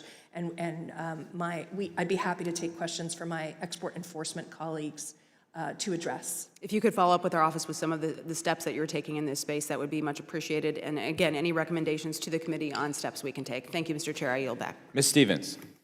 Ms. Kendler, are you aware of export control gaps around open source hardware as it pertains to semiconductors? Has that hit your desk yet, given the recent passage of the Chips and Science legislation? When you say open source hardware, can you help me understand? We're talking about CPUs and the design of chips, and particularly, and I know you're focused on export controls, so this is maybe a little bit more on the importing side. And it's okay if this hasn't hit your desk yet, but it has come up in conversation that open source development of chips, and particularly what CCP enterprises are producing, might propose a national security threat. And if you haven't had a chance to review this yet, we'd love for you to talk to some of the companies on the design side and bring this to the Secretary of Commerce as we move forward with our very exciting implementation of the CHIPS legislation, which, as the Commerce Secretary has shared, will give the United States, by the year 2030, the very competitive advantage from soup to nuts of designing, producing, and shipping chips. So we have woken up to the United States great opportunity of being able to produce these complex semiconductors that we innovated here. On the electric vehicle front, coming from Michigan, we are also aware that the CCP, that China became the largest exporter of vehicles just this year, surpassing Germany. And as we're looking to produce and win this next phase of the race, the great moonshot of the 21st century, the proliferation of zero-emission vehicles, partly because where the world is moving, right, and where global demand is, can you speak, Ms. Kendler, can you speak to how the Biden administration has been working across departments and agencies to ensure a speedy and safe rollout of electric vehicles? Thank you. I certainly share your concerns about safe rollout of electric vehicles. That's not necessarily something that is run out of BIS, but I'd be happy to take that back and get with your team to work. We know that auto accidents are on the rise, and certainly here in the United States, and certainly the technology that we're developing, we want to make sure stays competitive to not only our original equipment manufacturers, but also to our suppliers. And we have so much admiration for the small but mighty role that the BIS plays. And just while I still have your time, and I know you weren't there during the last shutdown, but how would a government shutdown impact your agency and your agency's ability to do its work if we did happen to go into a government shutdown? Sure, I was not at BIS for the last shutdown, you're right, but licensing applications will slow down, licensing officers will become less effective, less efficient. We need to maintain our high national security standards, so all of the work becomes more difficult while we still focus on what's required to do our job properly. Does the CR impact you as well? Yes, it would, yes. Yeah, and the same for you, Mr. Kritenbrink. Yes, ma'am. Yeah, and the same for you, Dr. Ratner. Absolutely, yes. Yeah, so we obviously want to have responsible leadership and recognize that our side of Pennsylvania Avenue also plays a role in continuing to bolster the United States' competitive advantage as we look to our manufacturing prowess, our industrial policy capabilities, our tackling of the trade deficit, and we thank you so much for your time today and your great testimony. With that, Mr. Chair, I yield back. Mr. Jimenez is recognized for 5 minutes. Thank you, Mr. Chairman. Mr. Secretary Kritenbrink, when's the last time that the PRC asked for a high-level meeting with a senior U.S. government official? Well, Congressman, the engagements that we've had, those have been reached by mutual agreement. Well, I asked a pretty specific question. When was the last time that the PRC specifically picked up the phone and asked for a high-level meeting with a high-level U.S. official? Well, I guess the most recent example that at least springs to mind immediately, but it didn't come prepared, obviously, to answer formally, but the Chinese had indicated over the last month that they very much wanted to accept Secretary Blinken's offer for the Chinese State Counselor and Foreign Minister to visit Washington, D.C. But that was based on a request from us? It was based on an invitation. But so we asked them to come over, and then they said they would? We indicated that we would be open to that, and they indicated that So they that's not would the very question. much. The question is, when was the last time that the PRC initiated a request to meet with a high-level U.S. official?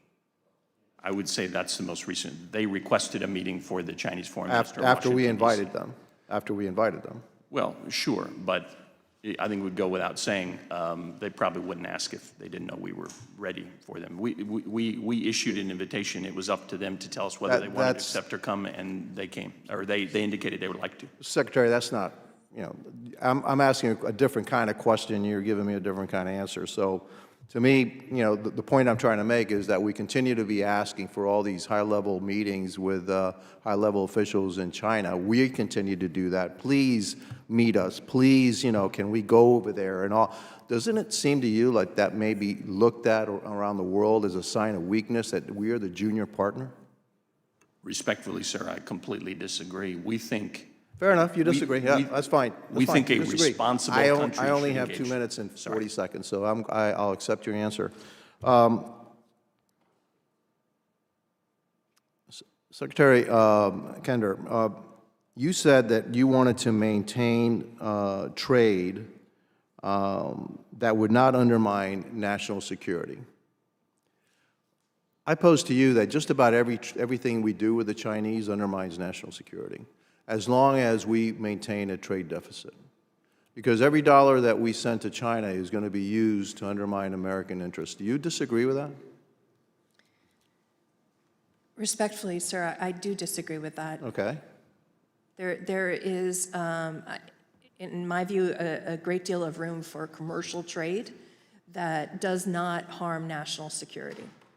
But if in fact the trade, remember what I said about trade deficit, all right? So we're at a trade deficit. As long as China continues to make money off the United States, that money is going to be used to undermine the interests of the United States around the world. Do you disagree with that? I would agree that the Chinese government, the CCP, uses funds to support its industry in a way that advances its interests, yes. Okay, and so, in a sense, as we continue this trade imbalance, the money that we're sending over to the CCP is actually being used against us in a variety of different ways. And so, I actually, I agree with my colleague from across the aisle, Congressman Khanna, that we need to reestablish our national security industrial base. What can the Commerce Department do to reestablish that base? And a lot has been talk about chips. Frankly, chips are useless unless there's in something, okay? A chip can't do anything unless it's in a car, or it's in a boat, or it's in a missile system, it's in a tank. But if we don't produce those things, the chips are useless. So what can we do to reestablish that national security industrial base that we have lost over the years? And I'll give you an example. I may have gone, no, I've still got 20 seconds. We won World War II because, especially in the Pacific, because for every one aircraft carrier that the Japanese built, we built 6. We don't have that capability anymore. How can we restore that capability back to the United States? The Commerce Department has a lot of endeavors in this space. Obviously, you mentioned the CHIPS focus, but we are working across the country to build up our industrial base. The point that I'd make is that through international trade, what I hear from our industry is that they are able to innovate and to make groundbreaking discoveries in support of our national security because of the international trade that they engage in. The time has expired. Mr. Auchincloss. Thank you, Chairman. There's clear bipartisan consensus on this committee that we need to be in a position of strength relative to the Chinese Communist Party. Xi Jinping and his Politburo recognize strength above all else, but there's a concerning false equivalence that I'm hearing between diplomacy and weakness, and it misunderstands the nature of when to engage with an adversary. Secretary Blinken, Secretary Yellen are landing in Beijing in a position of strength, and that is why it's time to talk. Dr. Ratner, would you say that over the last 2 years, because of our actions in arming Taiwan, because of our agreement with AUKUS, because of our freedom of navigation maneuvers in the South China Sea, because of Force Redesign 2030, led by the Marine Corps, that we are militarily stronger in the Indo-Pacific than we were? Absolutely, Congressman. And would you say that because President Biden has rallied NATO to support and defend Ukraine, fighting on the front lines of the free world against Vladimir Putin, that we are stronger in the Indo-Pacific as well as in Europe? Yes, I think our actions in Europe have strengthened deterrence in the Indo-Pacific. And do you think Xi Jinping is watching what happens in Ukraine? I think he's watching very closely. And what would happen if under a different administration we were to cut and run from Ukraine? Congressman, I don't want to speculate, but just to reiterate the point, I do think our support for Ukraine and our ability to rally the international community has strengthened deterrence in the Indo-Pacific. And Mr. Kritenbrink, do you think that we are stronger relative to where we were 2 years ago in terms of our multilateral and bilateral alliances in the Indo-Pacific because of IPEF, because of our engagement with Singapore and the Philippines and Guam? Absolutely, without a doubt. And how important is the Japanese-Korean rapprochement that we have seen over the last 2 years? Exceptionally important. I would argue that our individual alliances with Japan and Korea are stronger than they've ever been before. The fact that they have achieved this extraordinary rapprochement has led to an unprecedented strengthening of our trilateral relationship as well, which makes us all safer. And I would note also that over the last 2 years, with real wages rising, with more than 13 million jobs created, with investments in infrastructure and industry, our economy is in relatively stronger shape relative to China, which is facing high youth unemployment and a huge debt crisis right now. The time to talk is when we have significant strength, and thanks to President Biden leadership, we do. I'm also hearing a real mischaracterization of trade as zero-sum. It's a common trope that somehow trade and the trade deficit implies weakness. I mean, I have a trade deficit with my grocery store. That doesn't mean that I'm weaker relative to Star Market. Ms. Kendler, does trade between the United States and large markets, does that lower costs for American consumers by driving down the cost of imports? Yes, it does. And would revoking trade with a large market like China, would that functionally be a sales tax that would disproportionately impact low-income Americans? It could be characterized that way, yes. Does access to the Chinese market allow U.S. industry to have standard setting and other soft power prerogatives? It does. We're very engaged on standards activity. Can it help prevent Chinese dominance of large internal markets in a way that would give them that standard setting and soft power? We are very focused on that issue. Yes. Does it give America incorporated scale economies, especially for high fixed cost, low marginal cost industries like biopharmaceuticals or semiconductors or telecom, so that we can invest more in R&D here? Yes, that's the innovation point that I was making earlier, yes. That's good to hear. Now, despite these benefits, do we have to be rigorous and disciplined in ensuring that we don't transfer dual-use technologies to the Chinese? Absolutely. We're critically focused on protecting our national security in dual-use tech transfers. And just for the record, you do care about doing that? Deeply, sir. Good. It's all well and good to try to impair the transfer of dual-use technologies, but that just buys us time. Ultimately, we're going to have to outcompete and out-innovate the Chinese economy. I was very heartened to see that in the Republicans' China Task Force report from last Congress, it recommended a doubling of basic R&D funding. Bravo, I agree. I have been disheartened to see, though, in these appropriations bills coming from the 118th Congress that the GOP-led Appropriations Committee is cutting funding for science. Dr. Ratner, is underinvesting in basic research ultimately going to impair technology and its applications to military might? Congressman, we certainly support strong research dollars, and the department's budget request has the largest request for research and development ever. Yeah, if we cut science, we will not win. I yield back. Mr. Molinar. Thank you, Mr. Chairman, and I thank all of you today. Dr. Ratner, I'd like to start with you.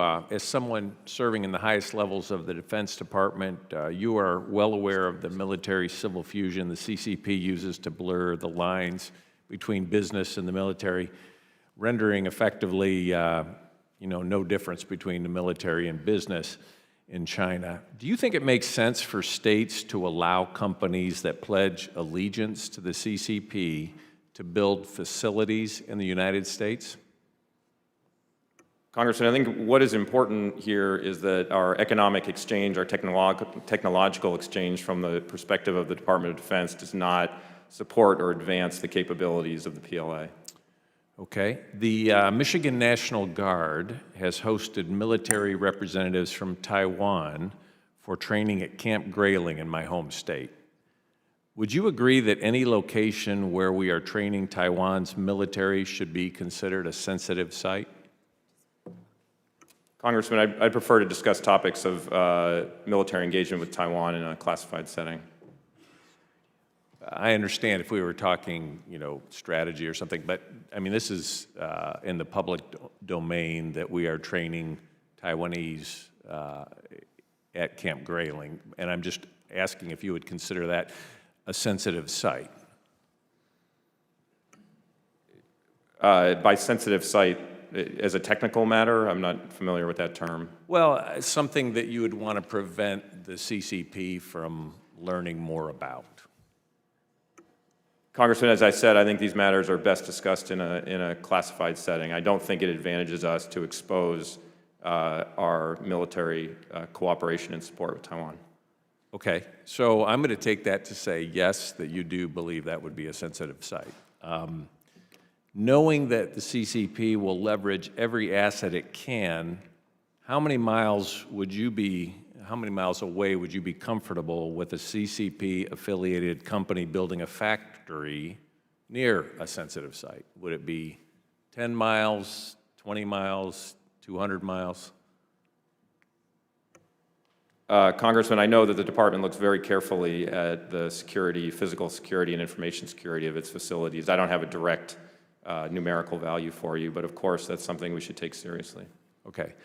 I say this because there was a situation in North Dakota, as I'm sure you're very well aware, where CFIUS, declined to be involved, and the military had to step in and say, no, this is not acceptable. Are you familiar with that situation?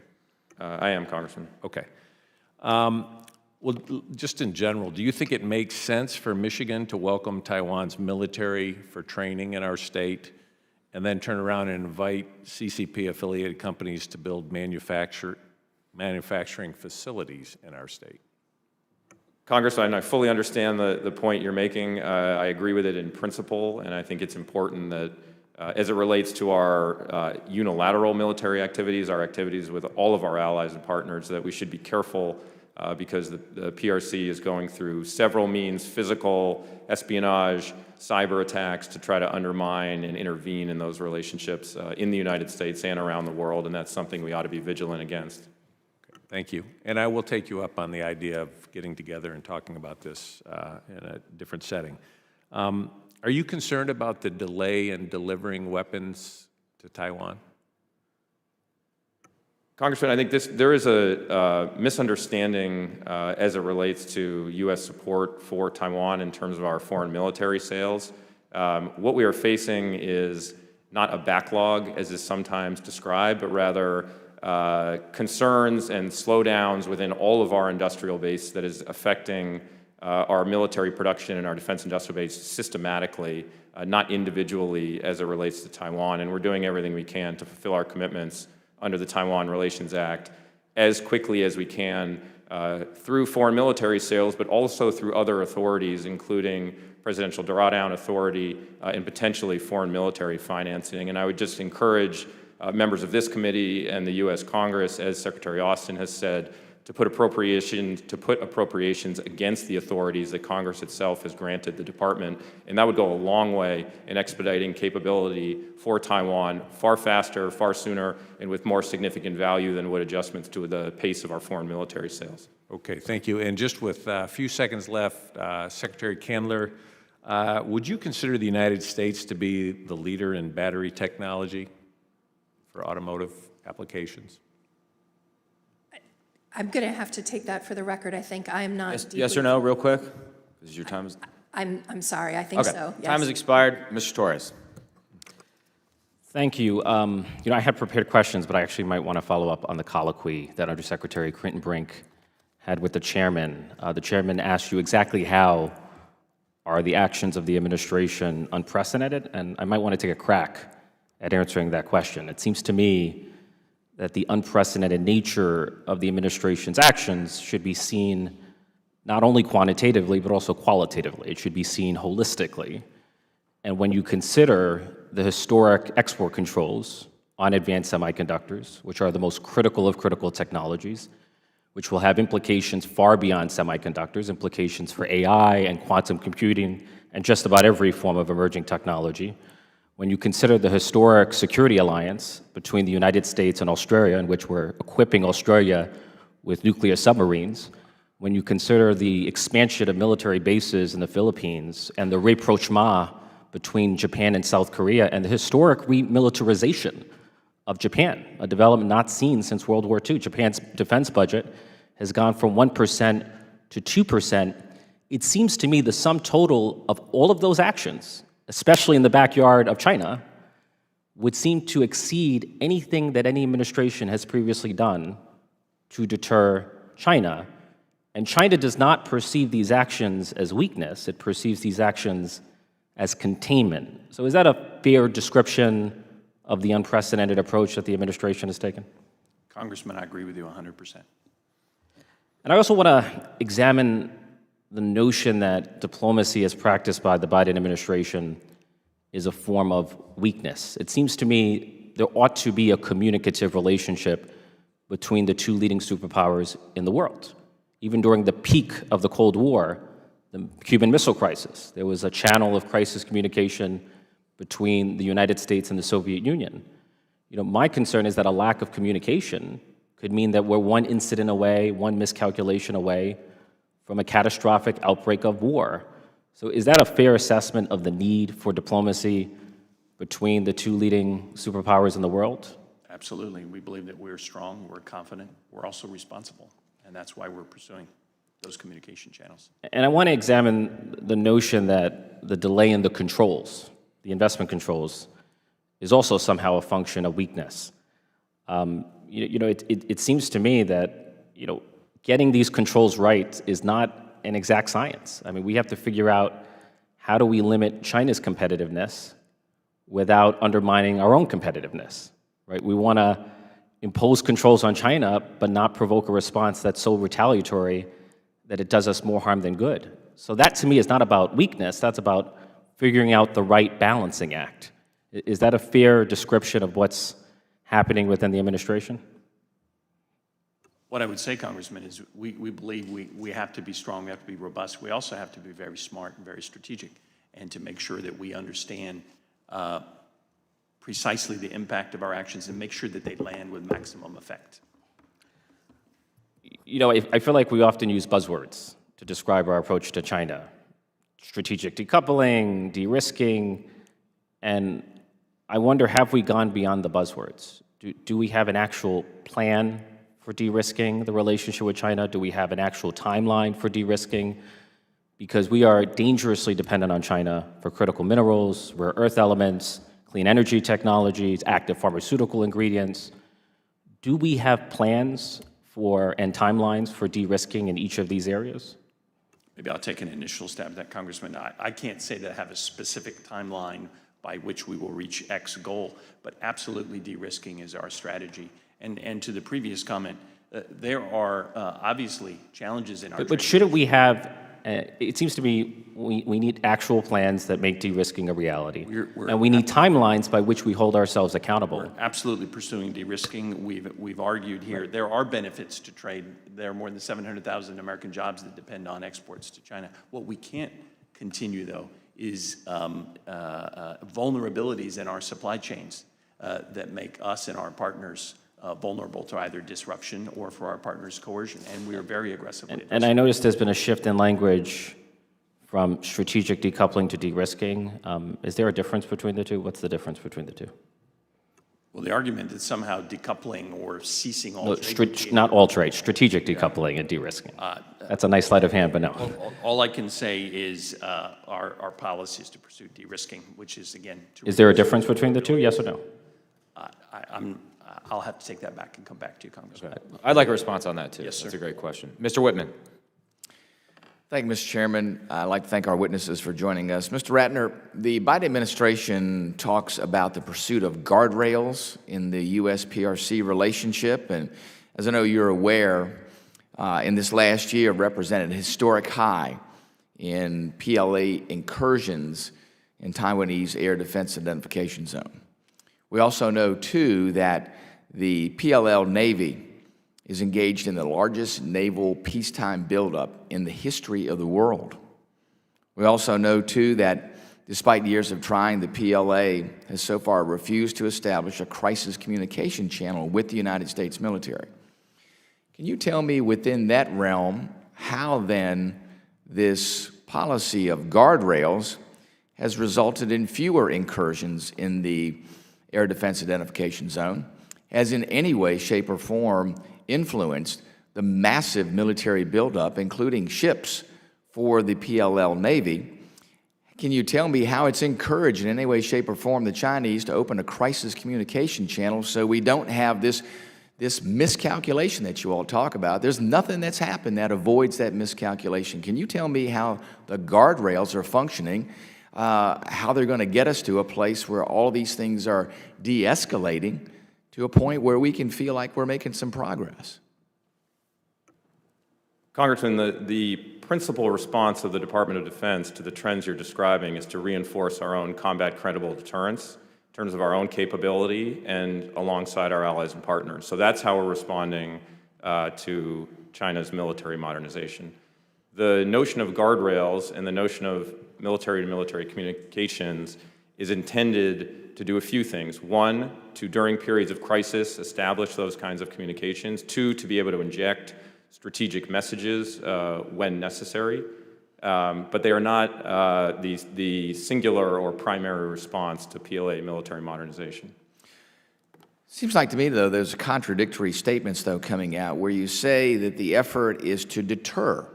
We want to deter the Chinese from these sorts of actions. Yet we see that there's no deterrence there. We see them continuing massive buildups. We see increase in very aggressive behavior in those areas. We talk about wanting to avoid miscalculation, yet we do nothing to really force the issue on crisis communications. And then on the other side, we say that, well, we're going to go out there and do this constructive engagement that results in nothing other than our military having to continue massive amounts of buildup ourselves, and that too is, we're told, as a policy that's going to deter the Chinese. Can you reconcile how you look at both of those and say that none of this is having an effect on the PLA? Congressman, when we talk about deterrence, we're talking about combat credible deterrence, and our central goal is to prevent the PRC from initiating aggression against the United States and our allies and partners and being prepared to prevail if they miscalculate and make that decision. The actions you're describing are acts of coercion, gray zone activity is described. We do focus on that insofar as we are working to conduct our own operations to ensure we retain the ability to operate consistent with international law, and we are enabling our allies and partners, including Taiwan, to be more resilient and to be able to respond to that kind of behavior. But in that realm, we don't even look at it. It's great to have mill-to-mill buildup and talk about what are we going to do in that deterrent realm, but there hasn't even been an assertion of a conversation about where China's going. By 2030, they'll have 1,500 nuclear weapons, 1,500. And somehow we think that our strategic deterrence in the conventional realm is the only place that we need to be, and that we're not even having conversations about how somehow we limit the military buildup, not just on conventional, but on the nuclear side. So tell me, what's the policy for us besides the deterrence from us building up the military to say somehow we want to get to a point where each side stops building up, that there has to be a point where you say, maybe we ought to have a conversation about where the stopping point is. Even with Russia, we had that. Congressman, I think what you're describing is that there are, and that is one of the reasons why we are interested in talking with the PLA, particularly as it relates to new domains like space and cyber, to understand the escalatory potential there, and so we can both shape our actions and policies accordingly. As it relates to nuclear weapons, I will just say the President's budget seeks more than $37 billion for modernization of the nuclear triad. We are taking China's nuclear modernization seriously. Time has expired. Ms. Castor. Well, thank you to the witnesses for your testimony and your service to America.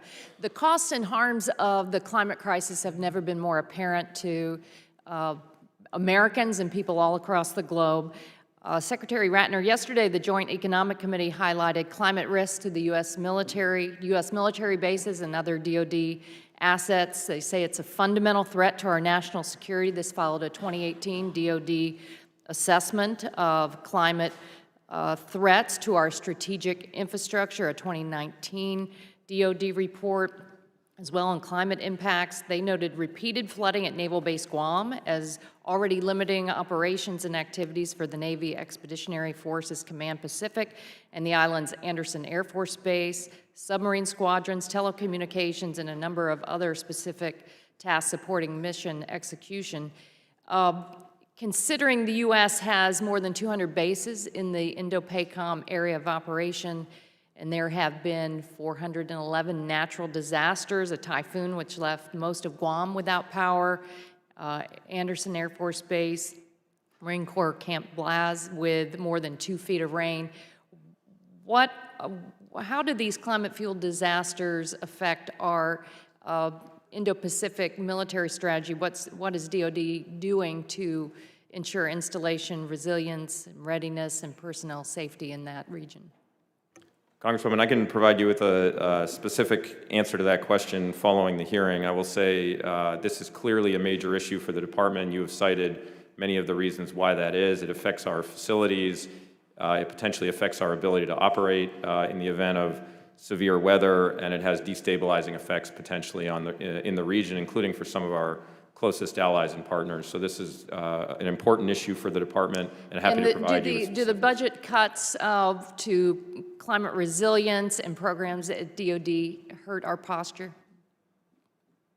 Congresswoman, again, I'll get you the specifics following the hearing, but absolutely it's important that we continue to invest in resilience, and we've seen some of the effects of this severe weather recently, as you described. Secretary Kritenbrink, the Biden administration focus on strengthening relationships with allies and partners to counter the Chinese Communist Party has been very important. This includes climate resilience and clean energy. Can you talk about the importance of USAID, the Development Finance Corporation, and the Southeast Asia Smart Power Program, Clean Edge Asia, to our national security and our interest in countering China? Yes, Congresswoman, thank you very much. I would argue that I would fully agree strengthening our relationships with allies and partners is central to our entire strategy, our security and prosperity in the region, and our ability to outcompete China. Certainly for friends in Southeast Asia, and perhaps even more so in the Pacific Islands, climate resilience is an existential national security question. So our work together in building resilience on these transnational challenges is incredibly important. The work that USAID, DFC, and others do in the energy realm, in promoting clean energy, climate adaptation, and resilience is really central to what we're trying to achieve. When you say central, you mean it's critical to the entire de-risking strategy, what you just talked about with Congressman Torres? I would say yes, ma'am, and certainly in Southeast Asia, I would argue it's even more urgent among our Pacific Island partners. We talk about meeting them where they live. Our strategy is designed to cooperate with them on the issues that are most urgent for them. I think climate would probably be number one for almost all of them. Thank you very much. I yield back. Mr. Barr.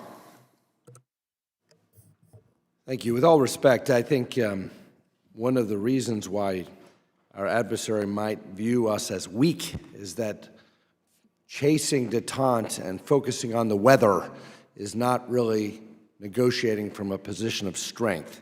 Assistant Secretary Kritenbrink, on the anniversary of Tiananmen, June 4th, you boarded a plane to travel to Beijing to engage in diplomatic talks just miles from where the massacre occurred. That very same day, the Department of State issued what is arguably the weakest statement ever by the U.S. government honoring the memory of Tiananmen. Can you explain why the department would choose those days above all to engage with the CCP? Congressman, I want to be absolutely clear. I agreed to travel to Beijing for meetings with my counterpart on June 5. The only way I could get to Beijing by that date was to leave here on June 2nd, which caused me to arrive in Beijing on June 4, where I held internal meetings in the embassy, in the U.S. Embassy, to prepare with my counterparts for my meetings on June 5. Simultaneous to that, the Secretary of State, other State Department officials issued a very tough statement, as we always do annually, on the Tiananmen massacre of innocent civilians, the 34th anniversary of that. Why was it weaker than previous statements from the State Department years before this administration? I can't agree with that Do statement. you agree that it was a watered-down statement? I absolutely do not. Why was it different than previous years? I can't respond to, and I don't have it in front of me exactly how it was different. But what I can assure It was. Do you agree? It was a different kind of statement? I don't agree with that, sir. I agree that on the 34th anniversary of the Tiananmen massacre, the Secretary spoke out, as he always does, and perhaps more importantly, while I was in Beijing, and even more importantly, while Secretary Blinken was in Beijing, we raised these very issues, and we raised them forcefully with the Chinese. The Chinese have, there's no ambiguity in the Chinese mind about our views on the Tiananmen massacre. So there's commentary from Foreign Policy magazine that says, approach an adversary from a position of palpable neediness, make upfront concessions to gain goodwill, and settle for uncertain political deliverable that lies in the future. This characterizes the Biden policy on China. Assistant Secretary Kritenbrink, following up my questioning from earlier this week in the Foreign Affairs Committee, have you or anyone at the State Department encouraged another agency to delay implementation of a sanction or export control, yes or no? Congressman, I cannot accept the characterization of our policy. We approach our policy with China. That was not my characterization. That was commentary from Foreign Policy magazine. I categorically reject that. Have you or anyone at the State Department encouraged another agency to delay implementation of a sanction or export control? Congressman, I'm not going to get into the deliberations of pre-decision That is a discussions. very important question. And that speaks to the policy of this administration on China. Yes, sir. Have you or anyone at the State Department encouraged another agency to delay implementation of a sanction or export control related to China? What we have done, Congressman, is carried out an unprecedented number of actions. I don't think you're answering the question. And that is a question that this administration needs to answer for the American people. Because we've seen a spy balloon traverse our sensitive military sites. We have seen a spy station set up 90 miles from the continental United States. We have seen a policy of chasing diplomacy without any strength. We see no deterrence on Taiwan. The American people need security. We need strength. We do not need weakness. Did you or others at State, including Wendy Sherman or Rick Waters, ever advocate or consult with NSC or other agencies to delay an action like entity listing? Congressman, again, I'm not going to address pre-deliberative matters under consideration. What I will underscore, what has this administration done? We have carried out an unprecedented number of strong actions, both in terms of sanctions, entity listings, visa restrictions, strengthening of our relationships with allies and partners, strengthening our military deterrent capability, and those of our allies and partners. We are proud of what we've achieved. We got it. Let the record show the gentleman was asking about past deliberations, and the witness has refused to answer. Mr. LaHood is recognized for 5 minutes. Thank you, Mr. Chairman. As you may know, this committee was established back in January with broad bipartisan support to create the Select Committee on China. And I would argue there's no more important issue or strategic priority for the Congress or the administration than our approach to China. And what is very frustrating about today is why we don't have Secretary Blinken, Secretary Austin, and Secretary Raimondo. We have tried to work over the last 2 months to get them here, And with such a priority and bipartisan support, it's perplexing and frustrating that they're not here today. And with all due respect to you and your testimony here today, they should be here. And they're not. And by the way, as you look at the other priorities that the Biden administration had, there was no problem whether it was the CHIPS Act or the IRA or other priorities to have them here and testify and go through it. So it borders on unacceptable that they're not here.